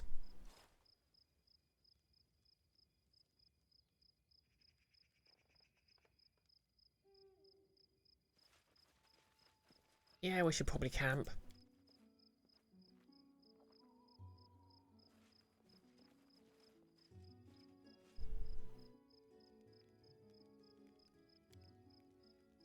So I pick up my clothes this morning and see some pictures embroidered on it. Pine trees, clouds, an owlbear fighting a troll. Spill it out, who did that?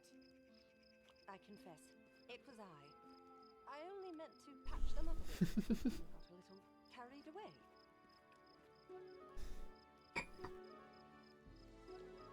No less a team of tieflings, a cohort, a fling of tieflings, a teamling.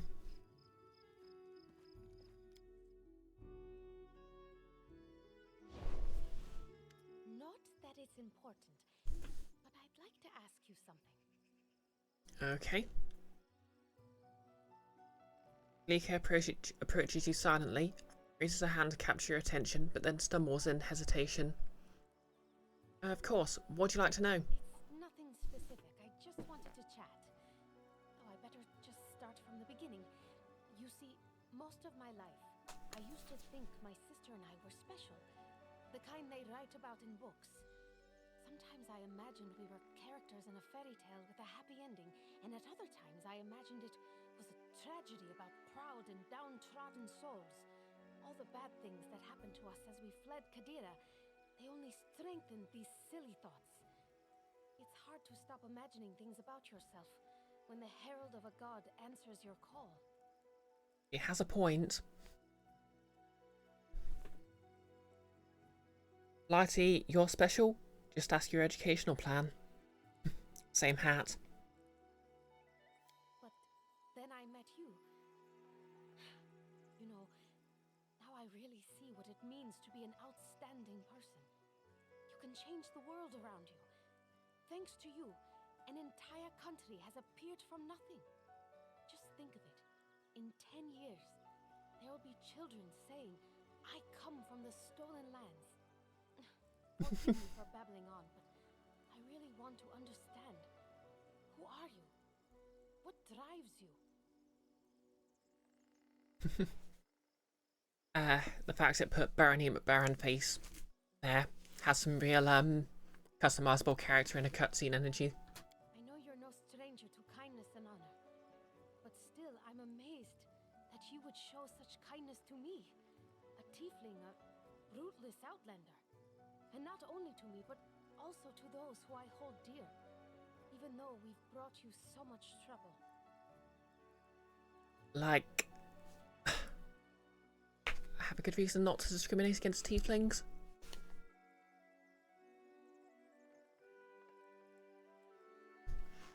So we've got neutral good. Of course I look after you, we're friends. Neutral. I'm loyal to my companions. Or neutral evil. You're useful to me, that's all. I look after you the way one looks after a useful tool. Feel like...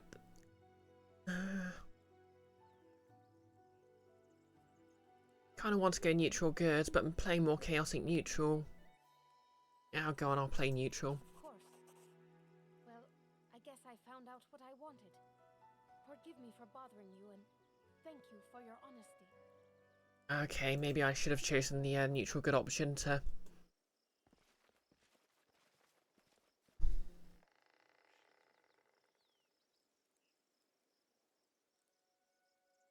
in fact, I'm gonna load the autosave.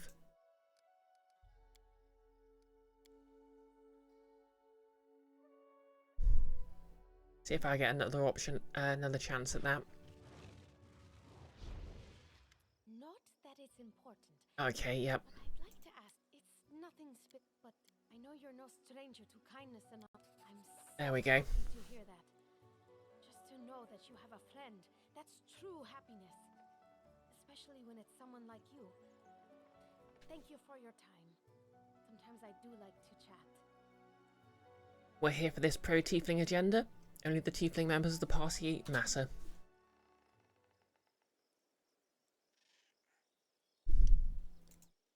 And maybe Amiri, because she's cool.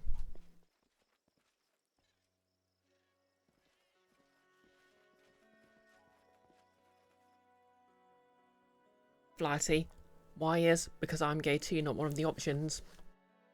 I mean, I know, right?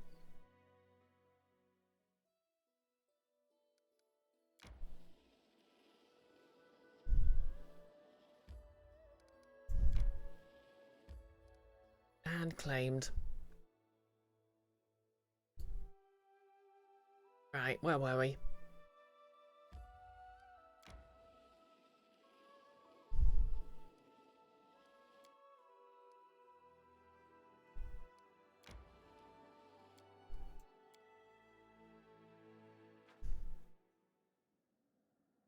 Okay, that was a triumph. Making a note here, huge success. If Owl's learned something, the walls have ears. Okay, don't have anyone who can deal with that yet.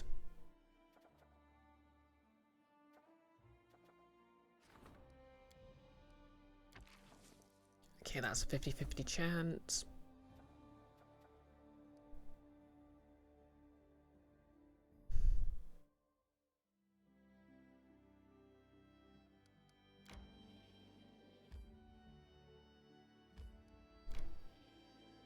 Yum. Okay, off to the Temple of Shelin then. Giant's Palm.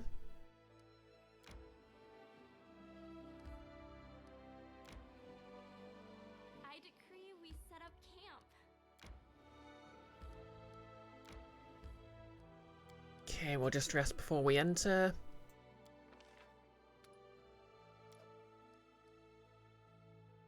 What sounds good?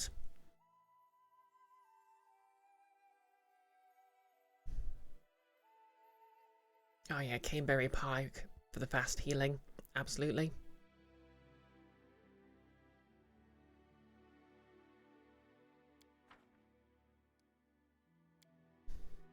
Lindsay, what are you writing so diligently there? And why are you looking at me like that? Did you decide to write me an ode, too? You got it. Here it is. Listen. There once lived a paladin of Shaylin, whose courage was so unfailing. Hey, that's my ink pot. Don't throw it at me. Lighty, CNUIIT.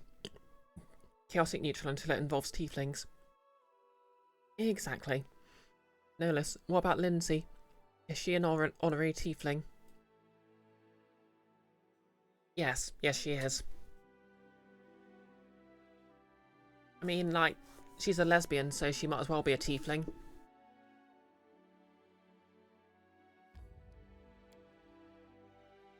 Yeah, it's not brought up in the game, but that much, apart from the odd, her occasionally flirting with other characters, but she has been confirmed to be canonically gay, which is awesome. Priest of Shelin. Look at this temple. What proportions, what harmony. It was truly built by a genius. Okay, who's in charge here? Again, Paladin of Shelin. Okay, I like this decor.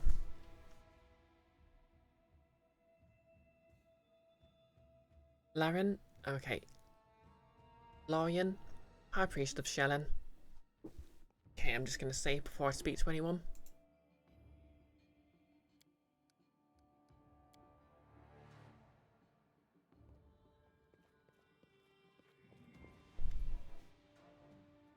A white-haired priest looks at you over his glasses. Look who's here. Queen Brioche, my respects.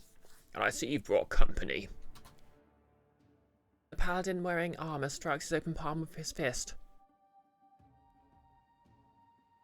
Finally, for a woman balancing on the edge of excommunication, you are sluggish, Valerie. Valerie slowly turns her head towards the paladin and gives him an icy look. I'm never in a hurry to meet those who would seek petty revenge upon the innocent for another's alleged transgressions. The paladin notices a knock-knock and chokes with fury. And this? How dare you drag this abomination into the temple of the goddess? Knock-knock is also an honorary tiefling, and this man is as good as dead.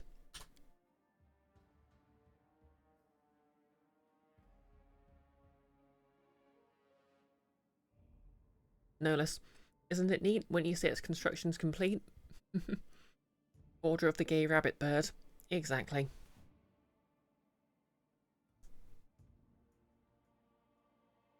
Knock-knock grimaces and sticks his tongue out. Yes, stink is awful. What are those flowers? You.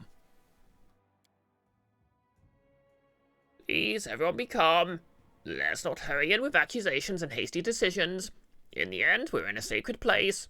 Arguments under this vaulting are unacceptable. Who are you? My name is Laren. I'm priest of Shellen. He must have so many jokes about that. Larian of Shellen. And leader of the local congregation. For now at least, until my place is taken by a permanent priest from the Order of Prisms. For now, I am spiritual advisor and mentor to respective Henget and his people. Paladins of Shellen who require the advice of more experienced devotees. What is this place? The Temple of Lentis is a new abbey for one of the Orders of Shellen. Priest looks up at the vaulting in admiration. A beautiful architectural masterpiece, isn't it? Such a sophisticated building will make a splendid home for the Order of Prisms. Which of you is behind the dirty rumours about my kingdom? We say the truth, and you call it a dirty rumour. We are the protectors of Shellen, and all who call her patron. It is ridiculous to hear the charge of slander from one who has befriended a viper. Your friend blackens the name of the goddess herself. Oh, okay, it is on. If I can't get this man excommunicated for being a dick, I'm going to kill him myself. I will pass unremarked the vaguely veiled insults. In the end, I have the doubtful honour of talking to a coward who can only throw around empty words and ungrounded accusations. You're too spineless to meet me face to face and make your claims in person. That's why you prefer to strike on the sly.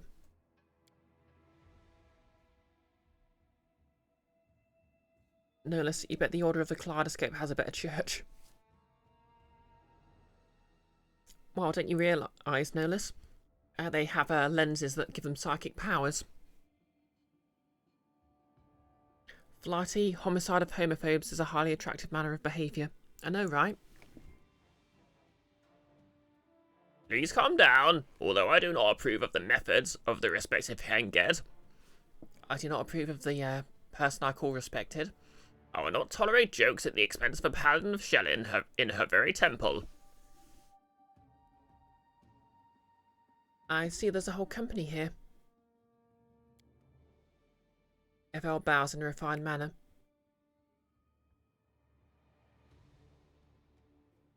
My respects, Queen. I came at the special invitation of Sir Henged. How could I refuse a paladin of my beloved patron? He has a point. Fredero Sine. My respects to you and you, Valkyrie. Fredero Sine nods to you and looks at Valerie. Seeing the scar, he purses his lips and shakes his head sorrowfully. I heard what happened to you, but seeing it with my own eyes is unbearable. Believe me, I never wanted this. To be honest, I don't even remember striking the blow. Oh, hey, here's the guy.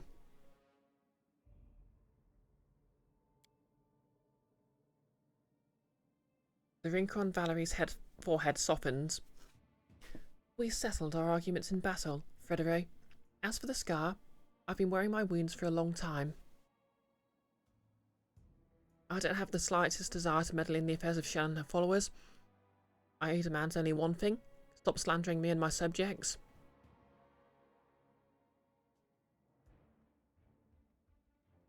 Yeah, I'm gonna go for that. As long as Valerie is in your lands, no creator who crosses your borders can feel safe. We've heard how much she despises everyone who is capable of creating anything beautiful, and we're not going to keep silence about it. Of course, she could repent for her transgressions voluntary, and beg the goddess for mercy. I? For my transgressions? Shelyn has to answer to me, for ruining my life for so long.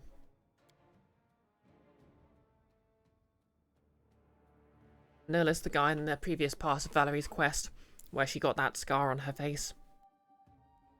And exactly, Sir Bellend more like. Heretic, it seems there's no other hope for this soul so deeply blackened by pride. Then the divine trial. Shelyn's judgment shall cleanse you of at least part of this abomination.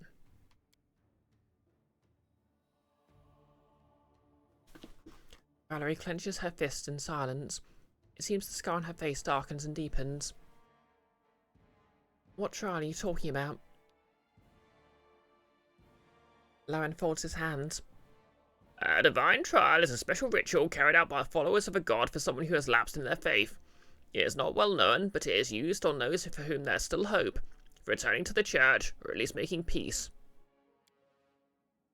Making peace indeed. Valerie, who rejected my lady, should not count on being coddled. What exactly is Valerie being accused of? Of persistent disrespect and insolence towards Shelyn's order. And the goddess herself. The Order of the Eternal Rose disowned this woman, but we, the Order of Prisms, will finish what was started. If Valerie refuses to repent, she shall suffer punishment.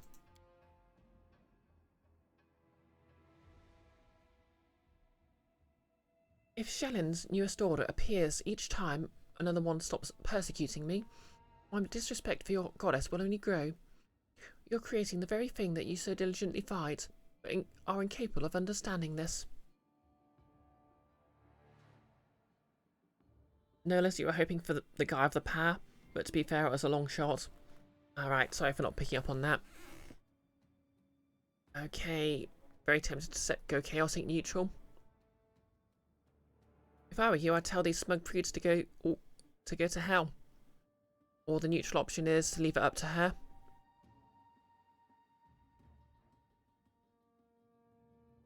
Yeah, I'll go chaotic neutral. Worst case scenario, I can just load. Valerie is silent for a few moments, then scoffs loudly. I'm not going to participate in this trial. I'm sick of your ridiculous goddess.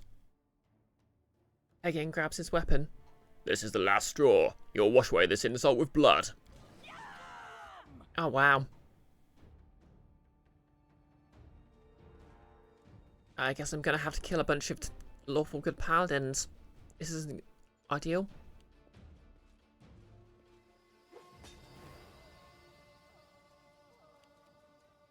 Okay, let's try going neutral instead.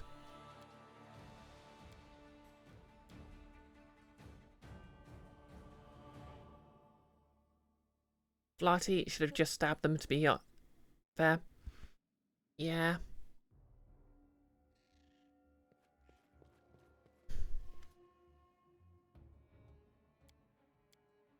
Let's just skip through this.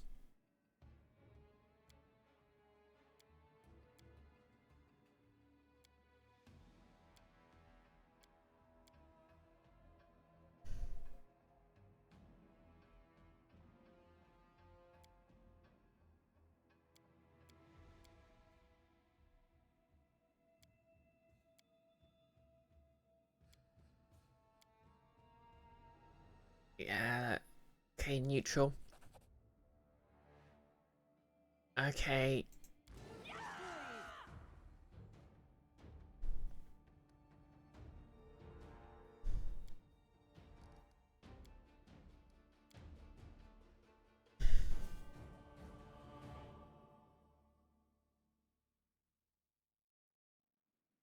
Flighty, you might be chaotic evil. To be fair, there's a lot of chaotic neutral options that let you just attack people. Just not for chaotic evil is just attack for with no further prompting, basically.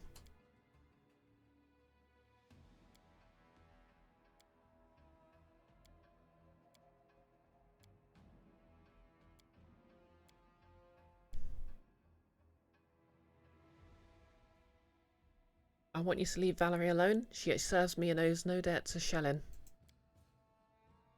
Okay, let's try this one. Divine responsibilities surpass all worldly vows and commitments. Valerie was promised to Shellin and rejected that honour. Now Valerie returns to her order and insults Shellin again. It's time to repent and answer for your transgressions. Okay. Let's see what lawful good does. Valerie keeps silence for a few moments, then takes a deep breath. Very well. I'll endure this trial if it helps put an end to all this. I chose a lawful good option. I feel dirty. Blighty, you wouldn't necessarily stab them, but you have totally busted up churches and smashed up cars when you knew they had fashy values. Notice the line between lawful good and lawful evil in most cases is practically non-existent. Well, that's why lawful neutral exists. Like,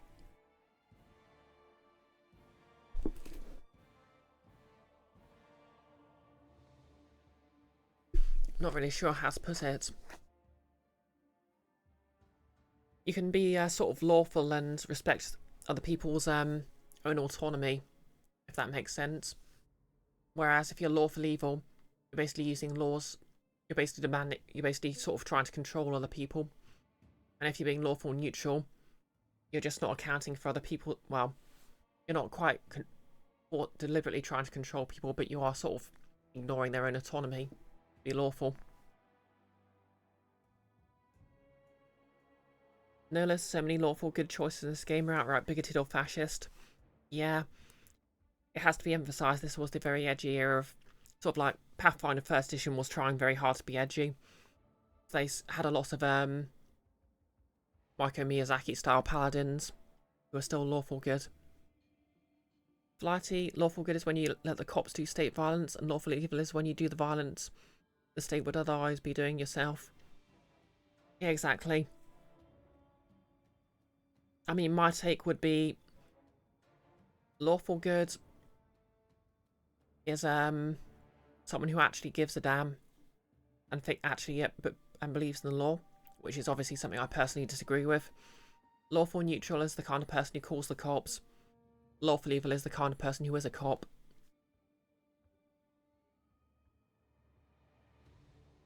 Notice there's the alignment chart's original creator's take on it.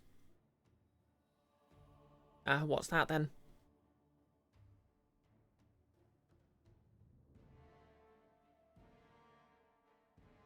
Oh, Gygax's take on it, obviously. Fun fact, original D&D only had order and chaos. Or, well, law and chaos. And no moral alignments, which makes way more sense. But they added the two-dimensional access. And, yep, Gary Gygax had a lot of, bigotry.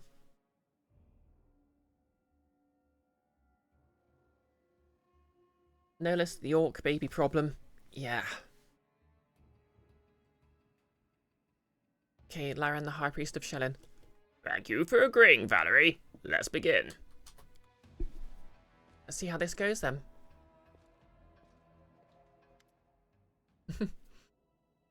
I like that Klike's bunny rabbit is just popping about in the background. Shellin's divine trial has commenced. May she be merciful to the lost and confused. It's time to listen to all sides and decide what fate awaits Valerie. Today, under the vaulting of the Temple of Prisms, we followers of the goddess will give you, Valerie, a chance to redeem yourselves in the eyes of Shellin and... Enough, Lauren. Everyone present knows she doesn't deserve redemption. She lost the right to forgiveness on the day she rejected Shellin's grace.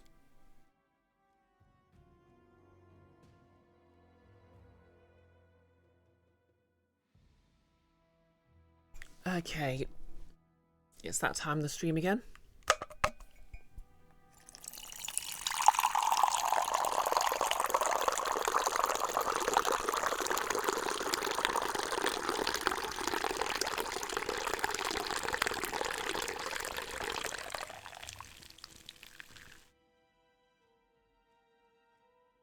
And thank you for posting the quote, no less. Lighty, Gygax was a member of Jehovah's Witnesses. You don't think you need to say more than that? Yeah.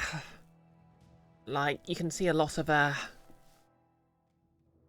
if not outright fundamentalist DNA and early D&D. At least a bit of it.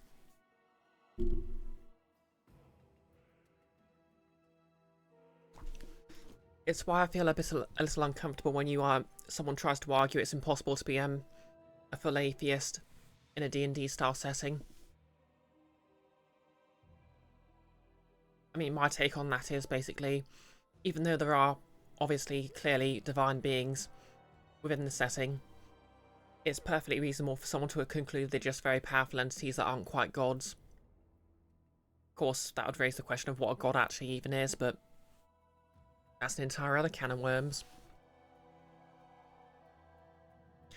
Fredero Sine clears his throat to attract everyone's attention.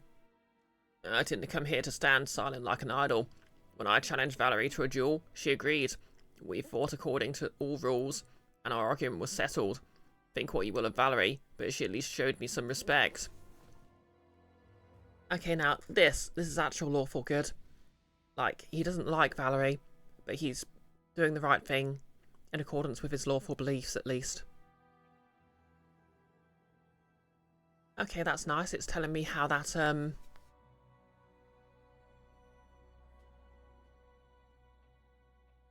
choice sort of panned out. Not, so he respects Valerie because, I didn't follow him.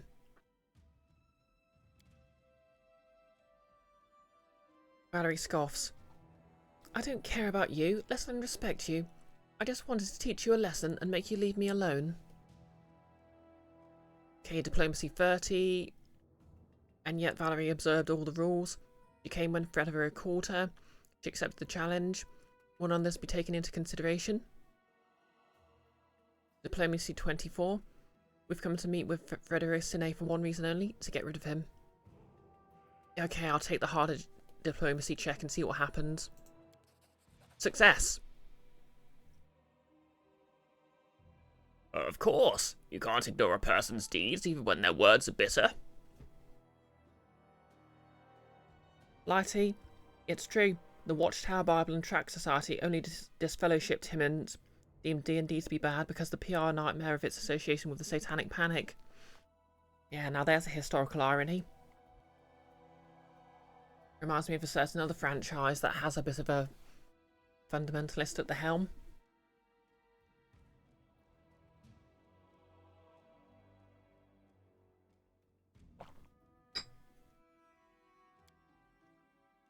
Enough about Fredero. We don't have that much time, and Valerie gives us much to consider. According to her masters at the Order of the Eternal Rose, she's always been noble and merciful. Stories about the valor she showed in Brevoy spread far beyond its borders. How many did this fearless warrior save from the fire at Jamandi, Eldori's house? And many others owe their lives to her. You helped Valerie save people from the fire at Jamandi Eldori's residence. Okay, fair. Oh, don't ascribe mercy to my actions, and don't drag your shelling into this. I obeyed an order, that's all.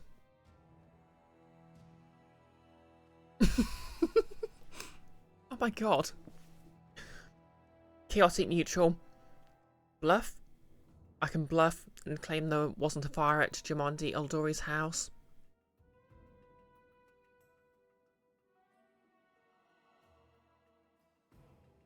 Flighty, I could be talking about so many different franchises with fundy weirdos at the helm.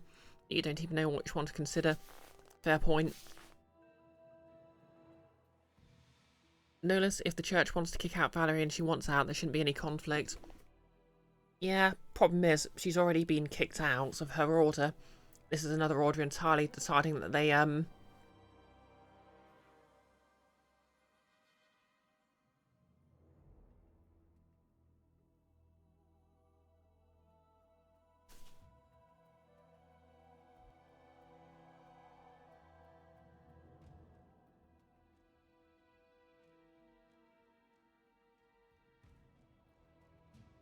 interesting. I like the chaotic option of,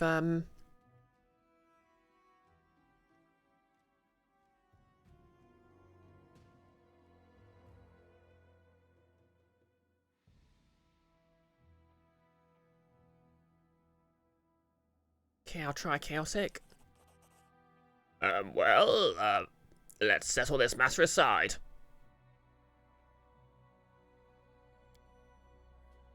Enough. I'm tired of this endless babble. I shall prove that Valerie is a capricious and dishonourable woman who has twisted her life and purpose to pursue a single goal: to harm everything that is precious to Shellin. It's the undeniable truth, you know. Okay, Lindsay, you're not helping. It's the undeniable truth, you know. And as a victim of her attacks, I want to say that. I'm sorry. Go on, Sir Hegend. I have a reliable witness who can confirm my statement. I present Sir Eveld.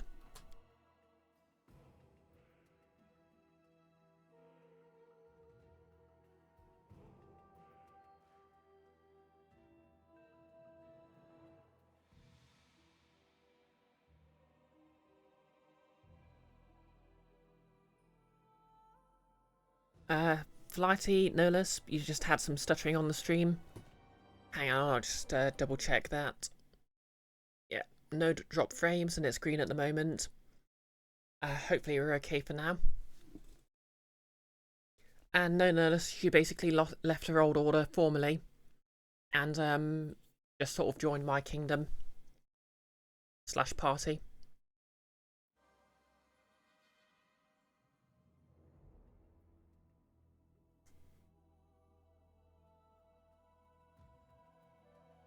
Flighty, you feel like Valerie should throw more Molotovs. That's fair.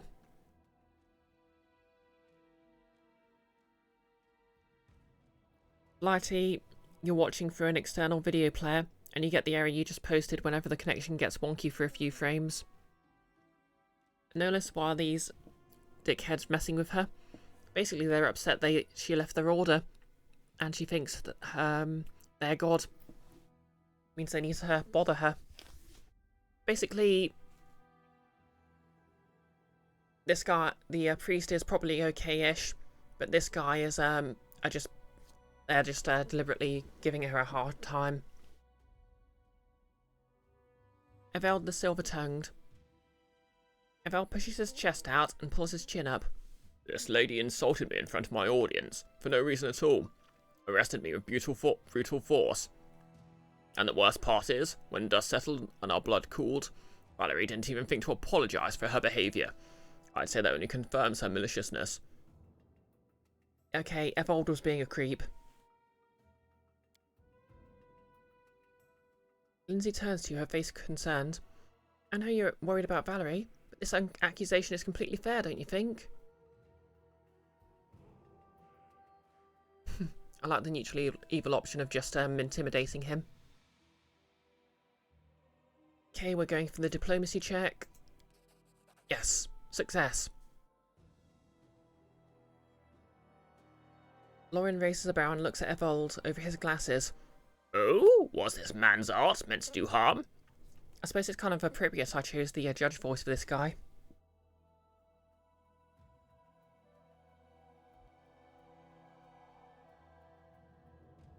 Nolus, his name is literally Eveld the Liar. Yeah. Bring on the next witness. Let me bring on the next witness. Joe Perjury. No, well, possibly, just possibly, I might have drawn some inspiration from a certain poetic punishment. Then I cannot accept your statement. Leave this temple.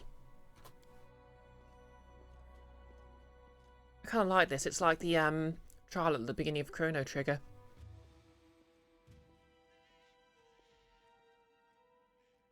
Valerie raises her head and takes a deep breath, as if awakening from a deep sleep. She looks at the temple's decorations and raises her hand. I've stood here listening to your arguments for long enough. Now it's my turn to speak. My departure from the Order of the Eternal Rose was not an insult to Shellin or her followers. All I wanted was to devote my life to what was important to me. The goddess's followers never gave me a single chance to walk my own life's path. Do I value art? No. Am I ready to serve it? No. Do I respect those who have brought so much trouble to me and my queen? No. There are some of you like me, to dream of just one thing, to carry out your chosen duty. Valerie turns to Lauren and lowers her head. If all servants of Shellin were like you, my passing from the Order could have been much more peaceful. Maybe I don't deserve forgiveness in the eyes of Shellin. Maybe fanatics like Sir Hegend would be happier to see me in the noose. But I see now that one shouldn't laugh at another's way just because one does not understand or share it. But now, speaking openly before you, my conscience is definitely clear. And if you wish to judge me for the fact that my opinion is different from yours... The divine trial is over. Shellin has made her decision. About what? How? Valerie touches her face. The scar. It's gone. Okay. I guess that's how this is resolved. The goddess is just like... Okay, sure, yep, I'll take away the scar.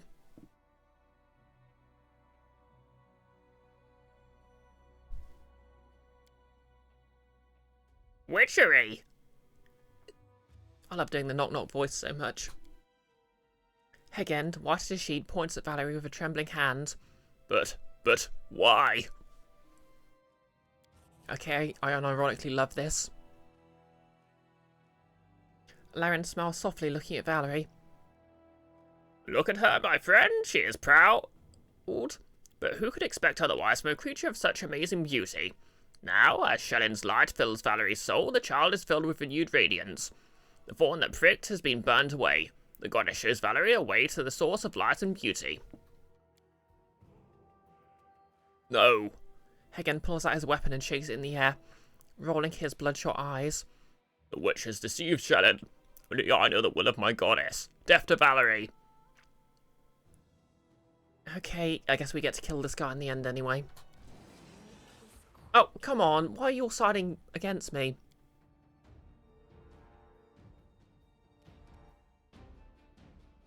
Okay, cool. At least they... Not all of them are sided against me. Well. Knock knock. Go for a decapitation strike.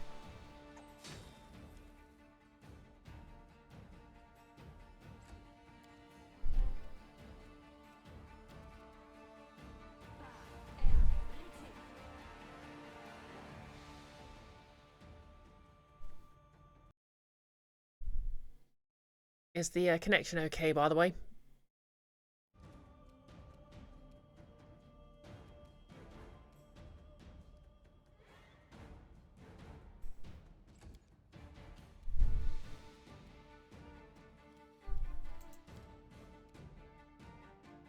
Okay.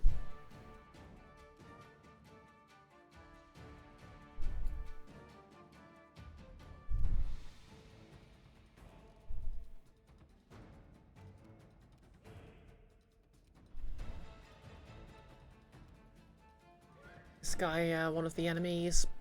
Yes, okay.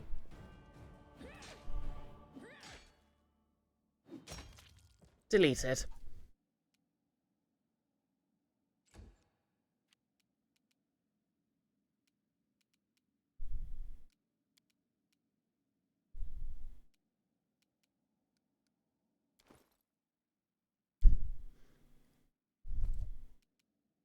Stand down. Well. Valerie? Let us strike as one.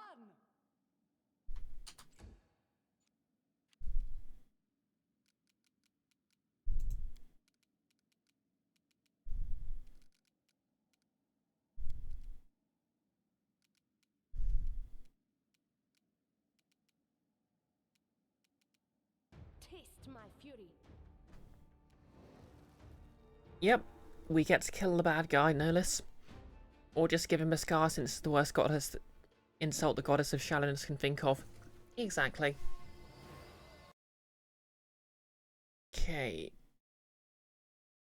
Connection still looks okay on my end. Don't know how it looks for everyone else. Knock knock. And that's how we dealt with that guy, I guess.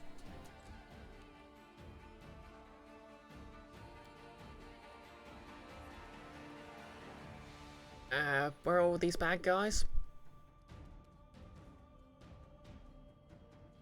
Okay, he's over there.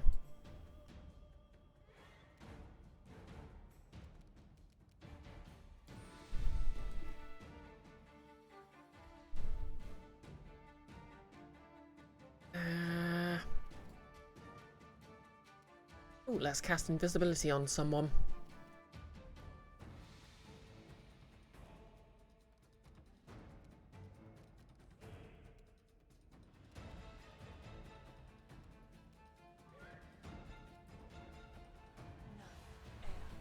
Now you see me. Now you don't. Okay, Amiri. Bum rush this idiot. Good job.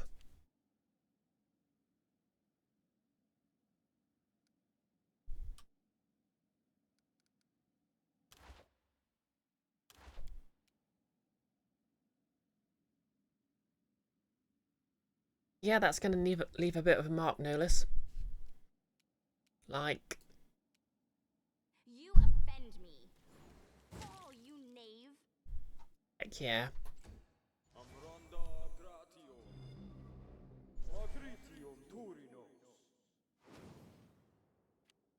Okay, cool. That wolf is on our side. I like how they're all summoning wolves.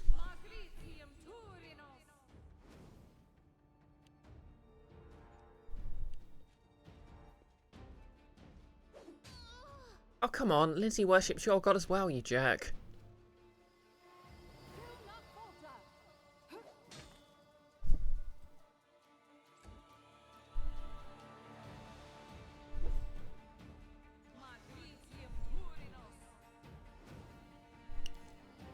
Well, this is best than having to fight all of them, I guess.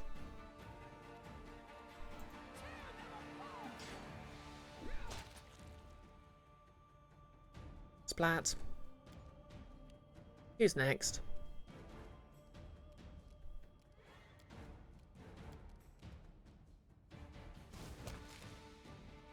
Splat.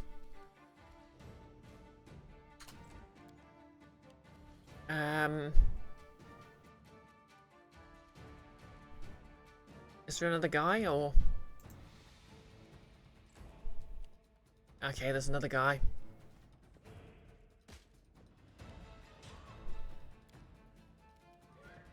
Serves you right.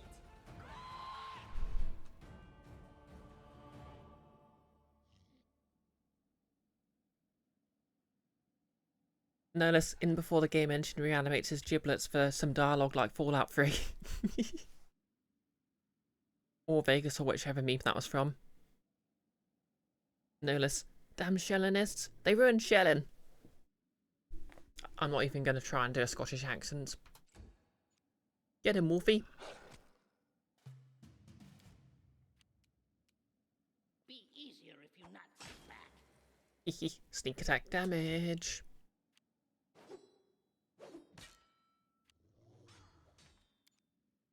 Wow, these guys' paladins suck. Deserved it.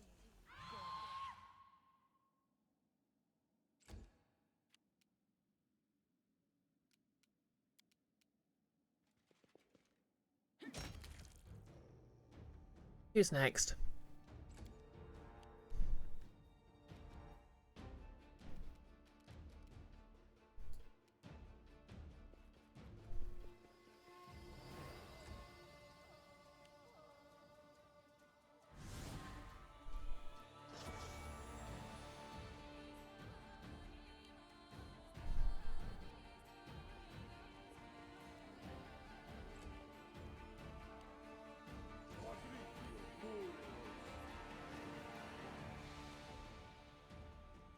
Okay, there's the guy.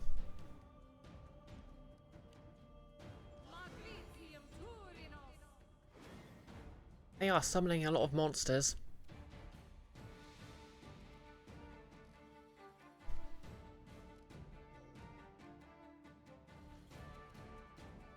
Oh, it's over there.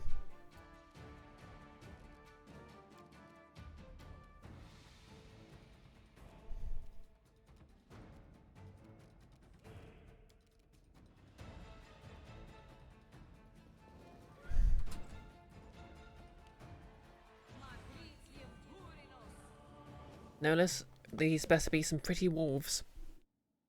Hmm. Well, who knows? Okay, can I reach him? Oh, yes, I can. Here, Bax. Not stab you.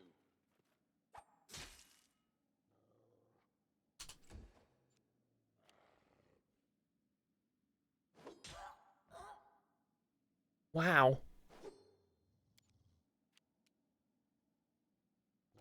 The guy just stabbed a random priest. Last wishes.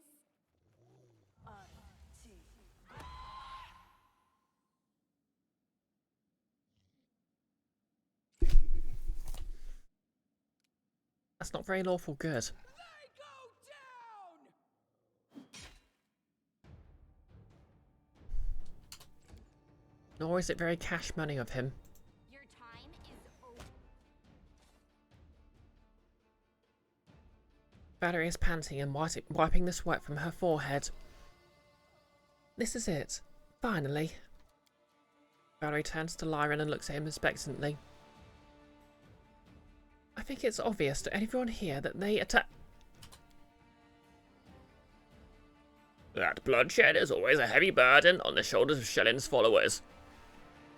Lyran shakes his head sadly. Forgive them, Valerie. Blind faith clouded their judgment and pushed towards violence, desecrating this holy place. Shellin's light will not soon return to this vaulting. I like how their position is basically, yeah, that guy was a dick, well done for killing him.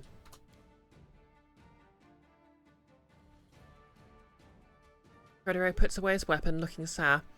But we'll do everything in our power to wash away this disgrace. On behalf of the Order of the Eternal Rose, I offer you, Valerie, and you, Your Highness, my sincerest apologies. The Order of Prisms is young and too zealous in their judgments of events and signs. There is nothing else for us to do here, Brioche. If you don't mind, I'd like to have done with this place.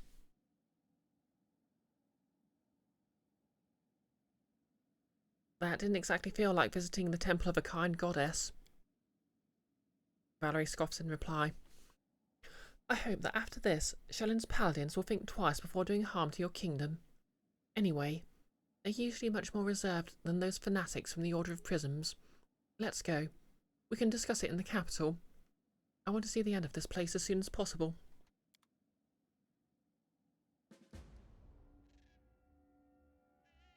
Well, that's the end of that then.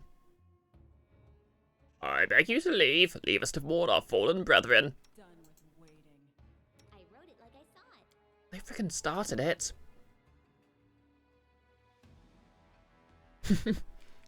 Nolas, Shellin's light will not soon return. It's going to take ages to mop that idiot up. Bye, wolves. Wait, can we loot them? We're going to loot them. You guys don't mind if we do a bit of looting? No problem.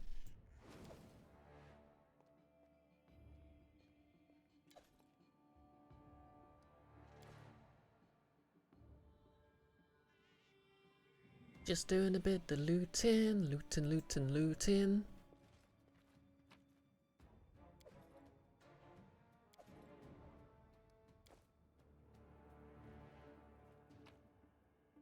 Ooh, nice sword. Just a +2 longsword. And a light shield. Full plate. Ooh, mithril full plate.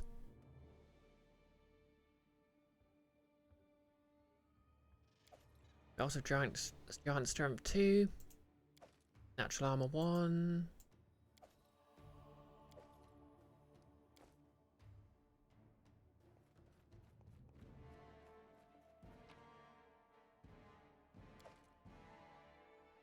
Masterwork longsword.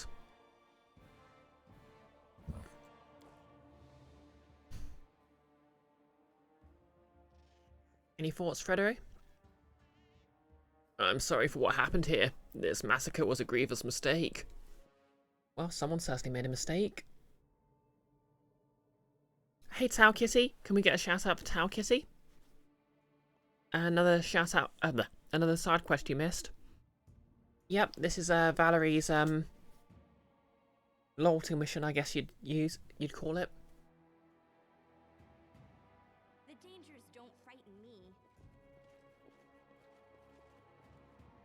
Basically, her previous order was still upset she left.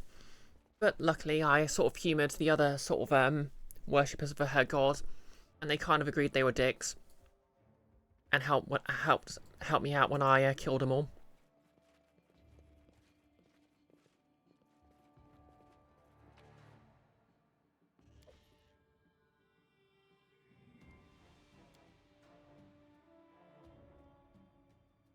Tau Kitty, you exiled Valerie. Yeah, that's fair. She is a bit of a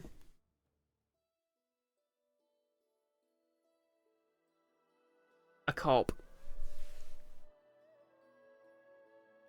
Notice, on the other hand, that stuff literally belongs to the church. On the other hand, half the church literally tried to attack the queen and should probably be razed to the ground. Damn right. Ooh, okay, I can't claim that one yet.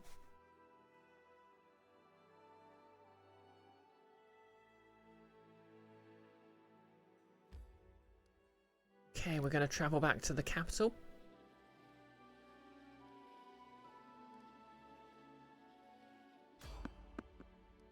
We're going to fight these enemies. Oh damn, I should have rested. Oh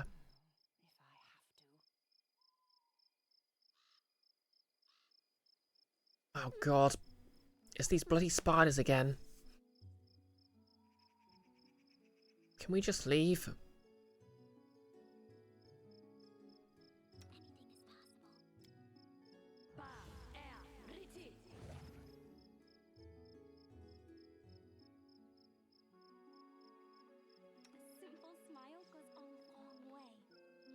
Away, you rascal! Hope it's not right back. Best kind of fight.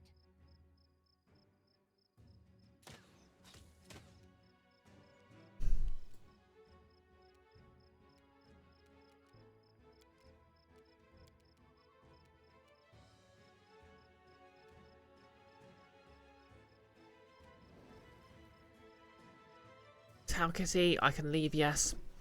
Yep, just hit the brakes.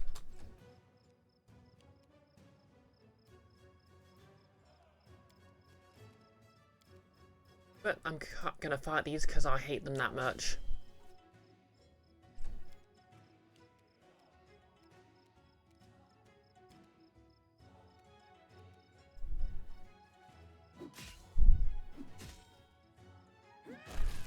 Also, you know, Amiri can just delete them.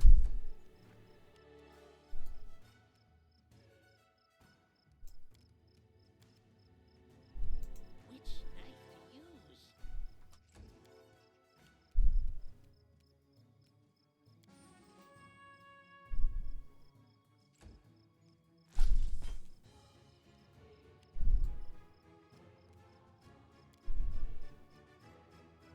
This is going to hurt.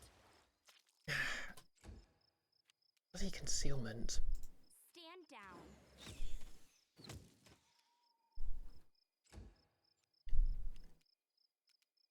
Onwards!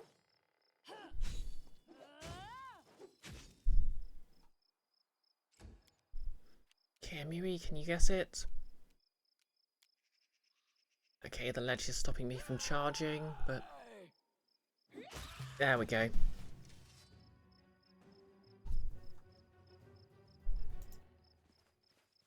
Well, that was that then. And so they walked on. Let's get out of here.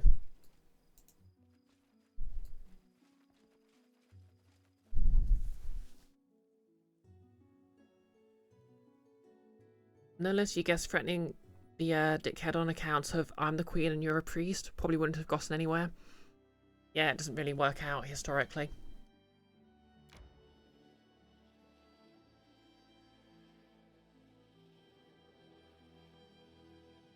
Very excited I've got this area to explore after I've done the sort of story quest though.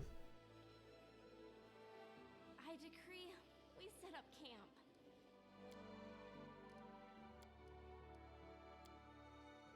5 to 5 already? We're still 4 to 5. I won 4 times. You won 5. A good day for sparring.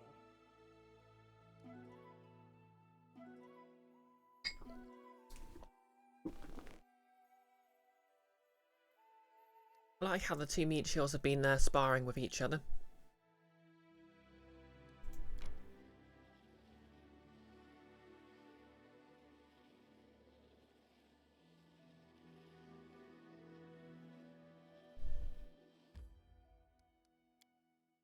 Okay, let's see what's going on then.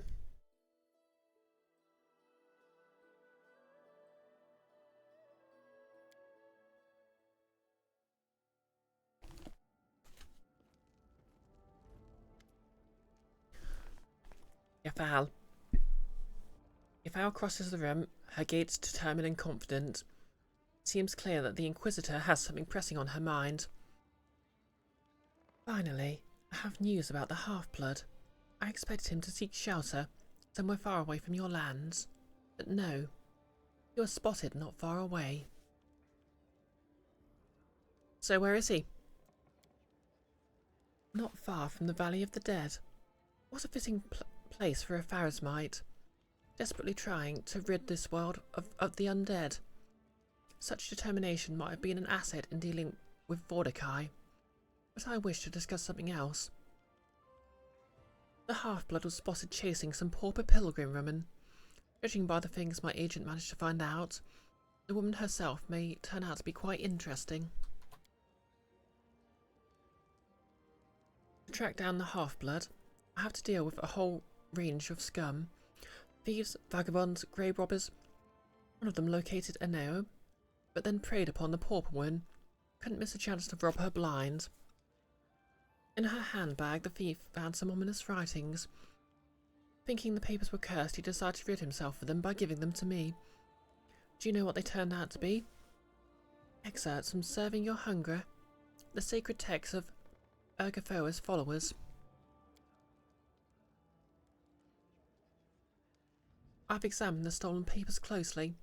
Now I believe that their owner was a high-ranking priestess of Ergothoa. It seems this half-blood persists in his desire to rid the world of all my goddess's followers. Ah yeah, for those who weren't keeping track, Ifal is basically an undead elf who did some very unspeakable crimes in her past, got executed for them, or rather got exiled, then tracked down and murdered for them, and got brought back by her goddess as a undead of some sort. He's skilled at covering his tracks. Now we have a chance to intercept him. Let's go to the Valley of the Dead and find this priestess before he acts.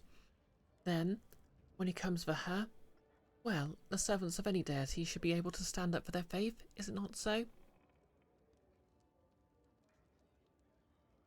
Fine, as soon as the opportunity arises, we'll visit the Valley of the Dead. Thank you, I want to say, this is important to me. I've grown tired of drowning in silence, hearing never a word from my goddess. I wish to speak with this priestess and try to discover what Ergothoa may be expecting from me. I want answers. Answers from my murderer, among others.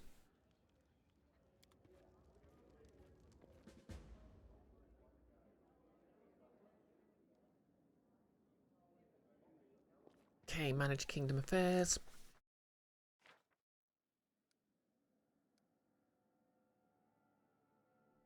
Okay, dealt with them. Success. Sorted. Uncanny well. A strange occurrence has the subjects agitated. It's time to learn what happened.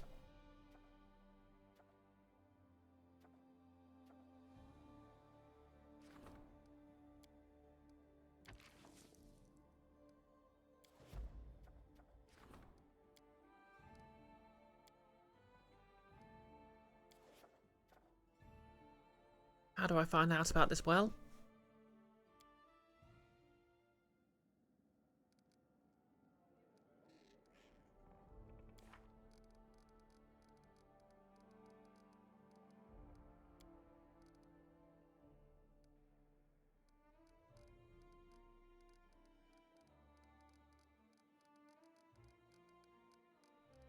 Okay, any other open... Here we are. Judgment to the gods. Talk to Valerie. And chase my shadow. Off to the Valley of the Dead.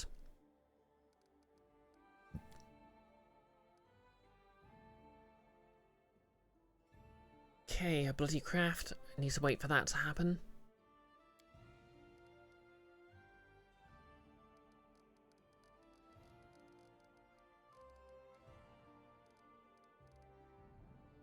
Oh yeah, I can just hide the completed quests. That makes things a lot easier.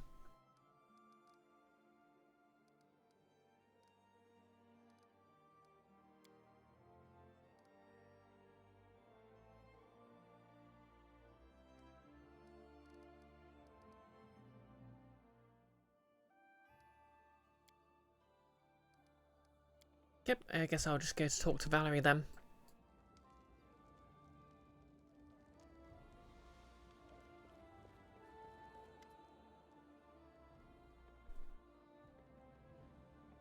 Notice, gaze my shadow. What does that mean?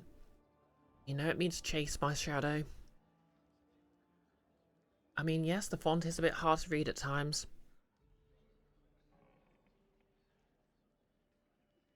Uncanny well. Battle axe, her walls have eyes. Goblin holding a stick. Judgment of the gods.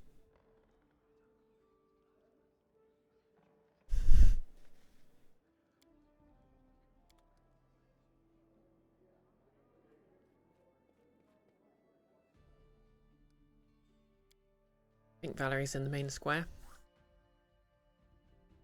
Emphasis on think. Yep, I think I might end the stream at like 3 hours.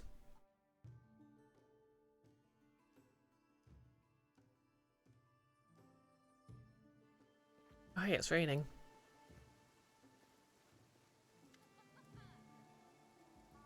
Greetings. Valerie sighs. Everything is well, I hope. I'm ready for new orders. About what happened at the Temple of the Prisms. Please let me speak first. I wish to thank you and apologise. I'm afraid I've dragged you into a huge amount of trouble. Valerie sighs. Trust me, I didn't want any of this, and it saddens me what you've had to endure. But at the same time, I'm happy I had you at my side through all of it. Oh, I think I leveled up. Oh yeah, that reminds me. If anyone wants to catch a whole quest who only saw part of this stream, obviously I'll be uploading this to my YouTube channel. I finally stopped blaming Shellin for my troubles and found peace. Not that I suddenly came to love the goddess and her stupid followers. Valerie smiles faintly. But now I understand. If you want others to respect your choices, you must respect theirs, however ridiculous they may seem to you. And of course, I'm ready to return to my duties with you. There are many battles ahead of you, and my responsibility is to protect you from any threat. Valerie bows ceremoniously. Okay, my only options here are lawful good or lawful evil.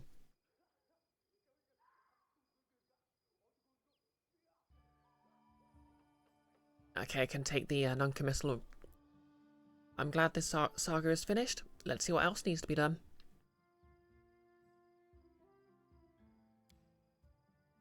Of course. Valerie nods gravely.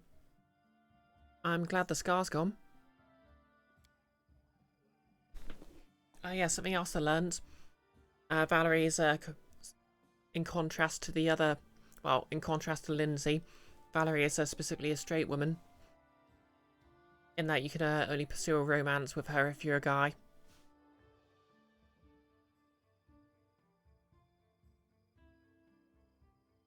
Valerie touches her face where the scar used to be.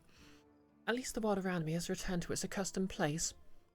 This morning I found another love note under my door. Valerie chuckles. Though I can't say I missed the extra attention.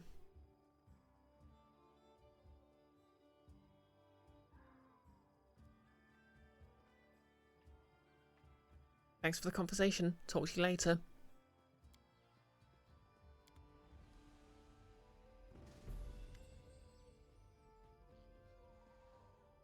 Highland, why don't you explain why you're staring at me like that?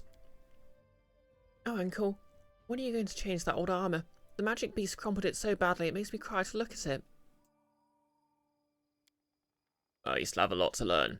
If only you knew how many times it saved my life in that battle. Alan turns to you. Greetings, your highness. Yep, nothing new there. Time to level up then. Do I have time to level up?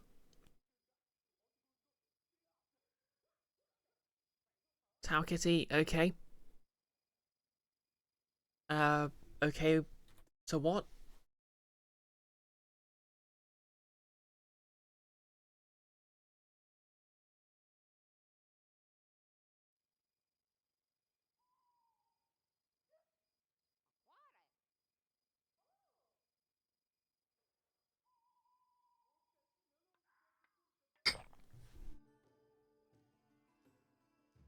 The dating facts. Yeah.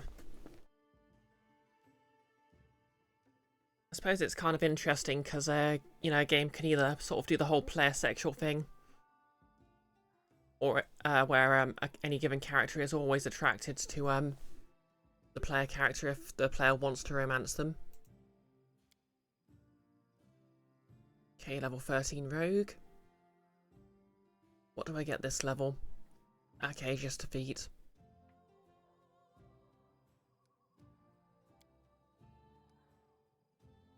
But then on the other hand, they can sort of give characters a specific sexuality, but that's kind of a mixed bag. Because obviously you get situations with Cyberpunk where they're sort of trying to be trans-inclusive and failing abysmally.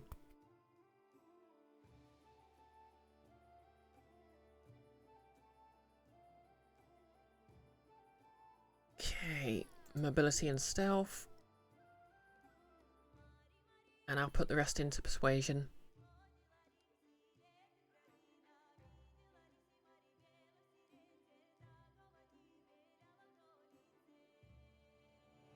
Okay, I guess I won't. Okay, I think trickery needs to go up a bit.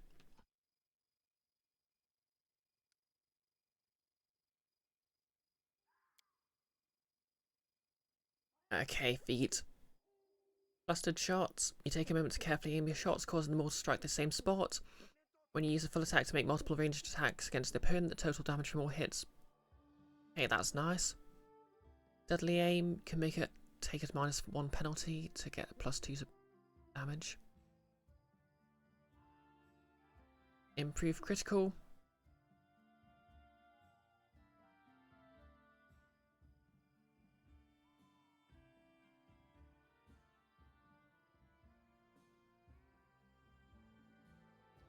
Rapid shot is nice.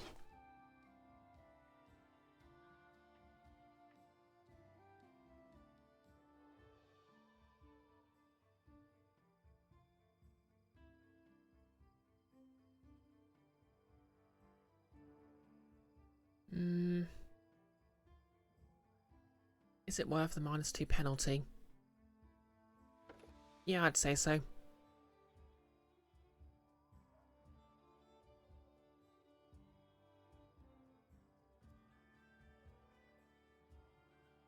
the other hand, improve critical.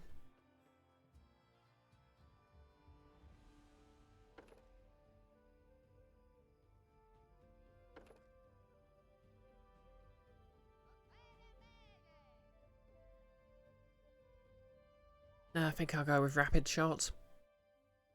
Actually, no. Isn't that one kind of useless? Okay, clustered shots is useful against damage reduction.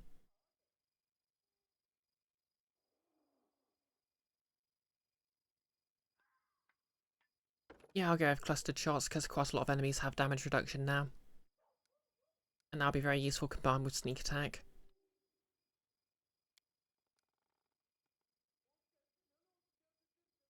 Okay, new spells.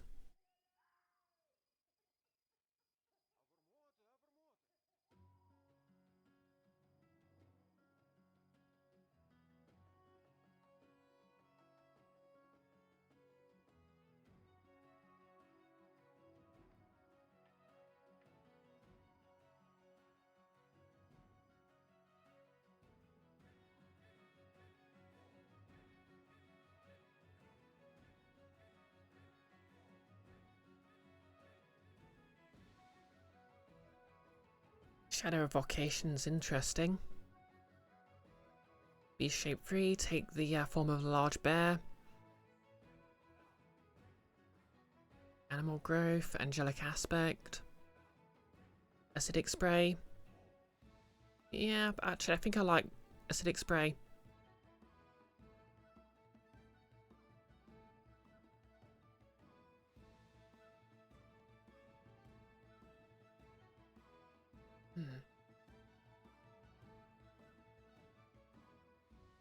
Break enchantment can also be useful. No less back for a bit. Anyway, your mum and dad wanted help rolling up a carpy fancy uncleanable rug. Tau Kitty, you prefer to skip romance content, to be honest. Yeah, that's fair. I mean, I'm asexual myself, and I just don't get it most of the time. I kinda... yeah. Kinda wish they just sort of had, like, more games gave you, like, a platonic best friend option, to be honest. Just so I've got that option for my favourite party members. Tau Kitty, you got Shadow Evocation on your druid just to cast more Fireball. That's fair. I suppose I like that Shadow Evocation lets you sort of oh, you know what? I need to go Fire Snake. That's just too fun.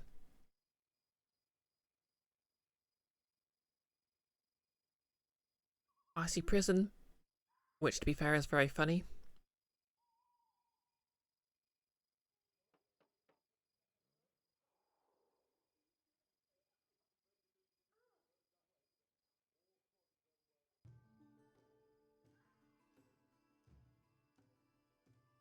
Stone Skin Communal, but that uses 10 Diamond Dust. Still, that is literally a that is game breaking. Damage resistance 10 adamantine. I will need a lot of Diamond Dust though.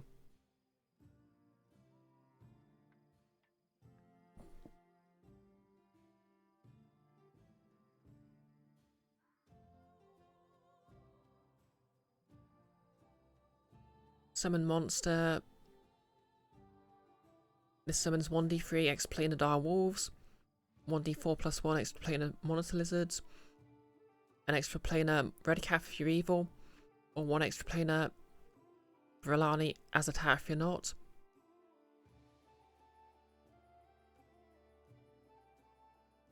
Vampiric Shadow Shield.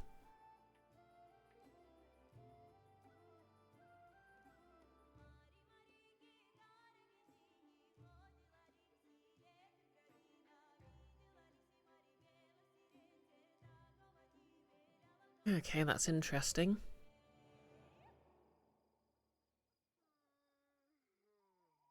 Problem is, these spells are all good. Because we're at the sort of fun level of magic. Baleful Polymorph. Just turn your opponent into a dog. Yeah, because obviously it's Pathfinder and sort of 3.5e edition D&D. It's basically a point where a wizard can just delete enemies by working out what their weakest save is. No less need a lot of coke to shrug off that much damage. Tau Kitty, it's mind magic. You make them believe there's a fireball, but they get a will save, and if they fail, they roll the same save for dodging. Yeah, that's why I'm not entirely certain. It feels like they get 2 saves. In exchange, you get to choose whatever damage you want.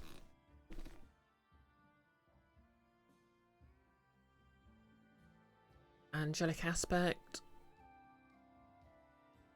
Okay, just straight up super mode could be useful.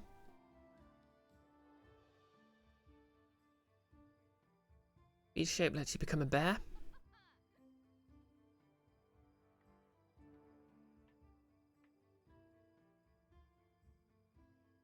Dismissal, aka send a summoned creature away.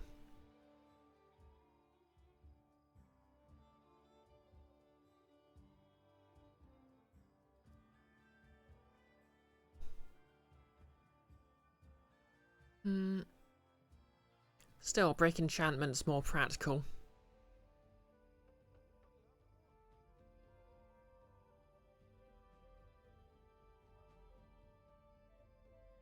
Yeah, I think break enchantment just for the practicality.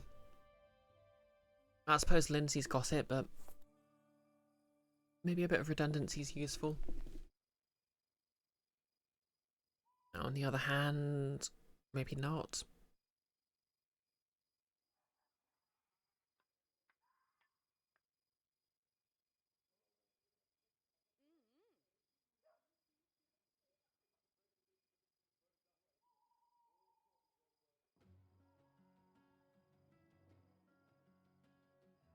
No less the fun level of magic is, you know, never mind, magic isn't fun.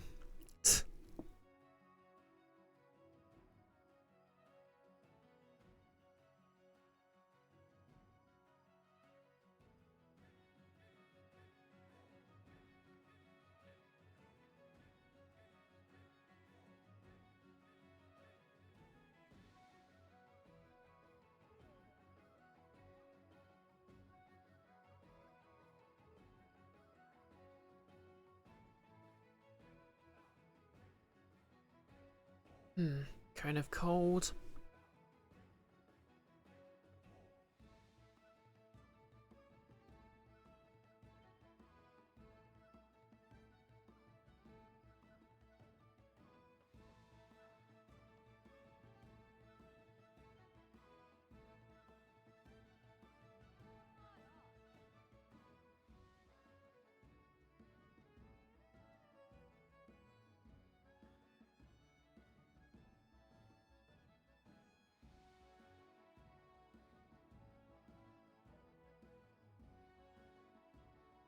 Man, I'm taking a lot of time to think about this, aren't I?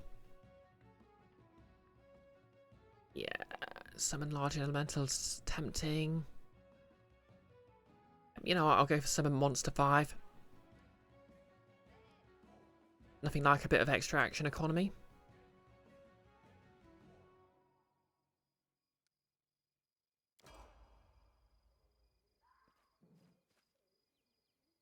Okay, we're at the 3-hour mark, so I'm gonna call the stream here.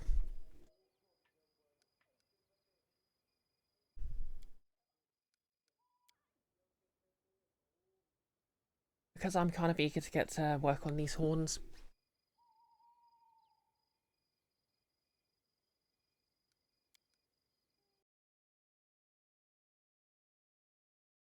No less, it's fun to watch entertainers play with their friends 98% of the time. Wasted time otherwise.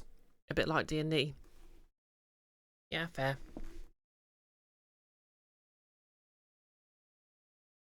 Oh, my horns have gone all crooked.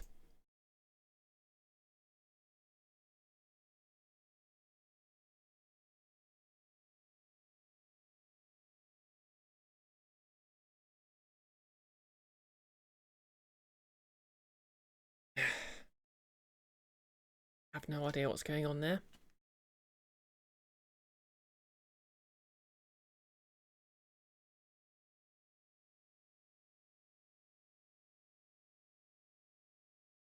Oh, let's find someone to raid.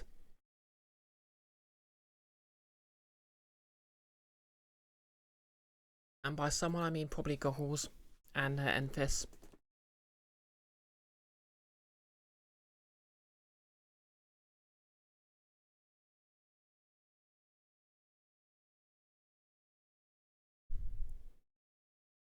Tackety, that smirk was adorable, sorry.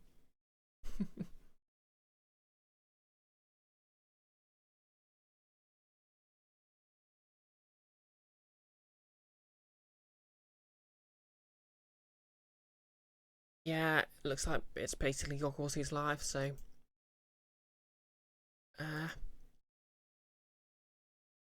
let's go.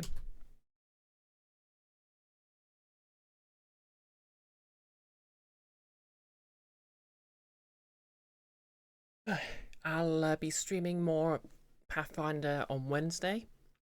I don't think anything's happening this Thursday. I'll be streaming Leonard's Inception as usual on Friday, because I don't think there's any tabletop stuff happening this week, because Nick's birthday. His actual birthday.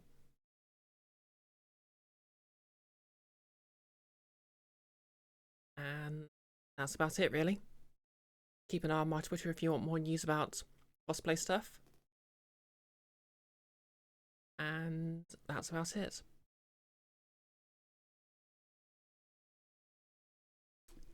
Oh yeah, one other thing. Goggles and Enfys have a very strict no back seating rule here, so make sure you keep that in mind when we raid in. Absolutely do not tell him or them anything about how to play the game, no matter how innocuous.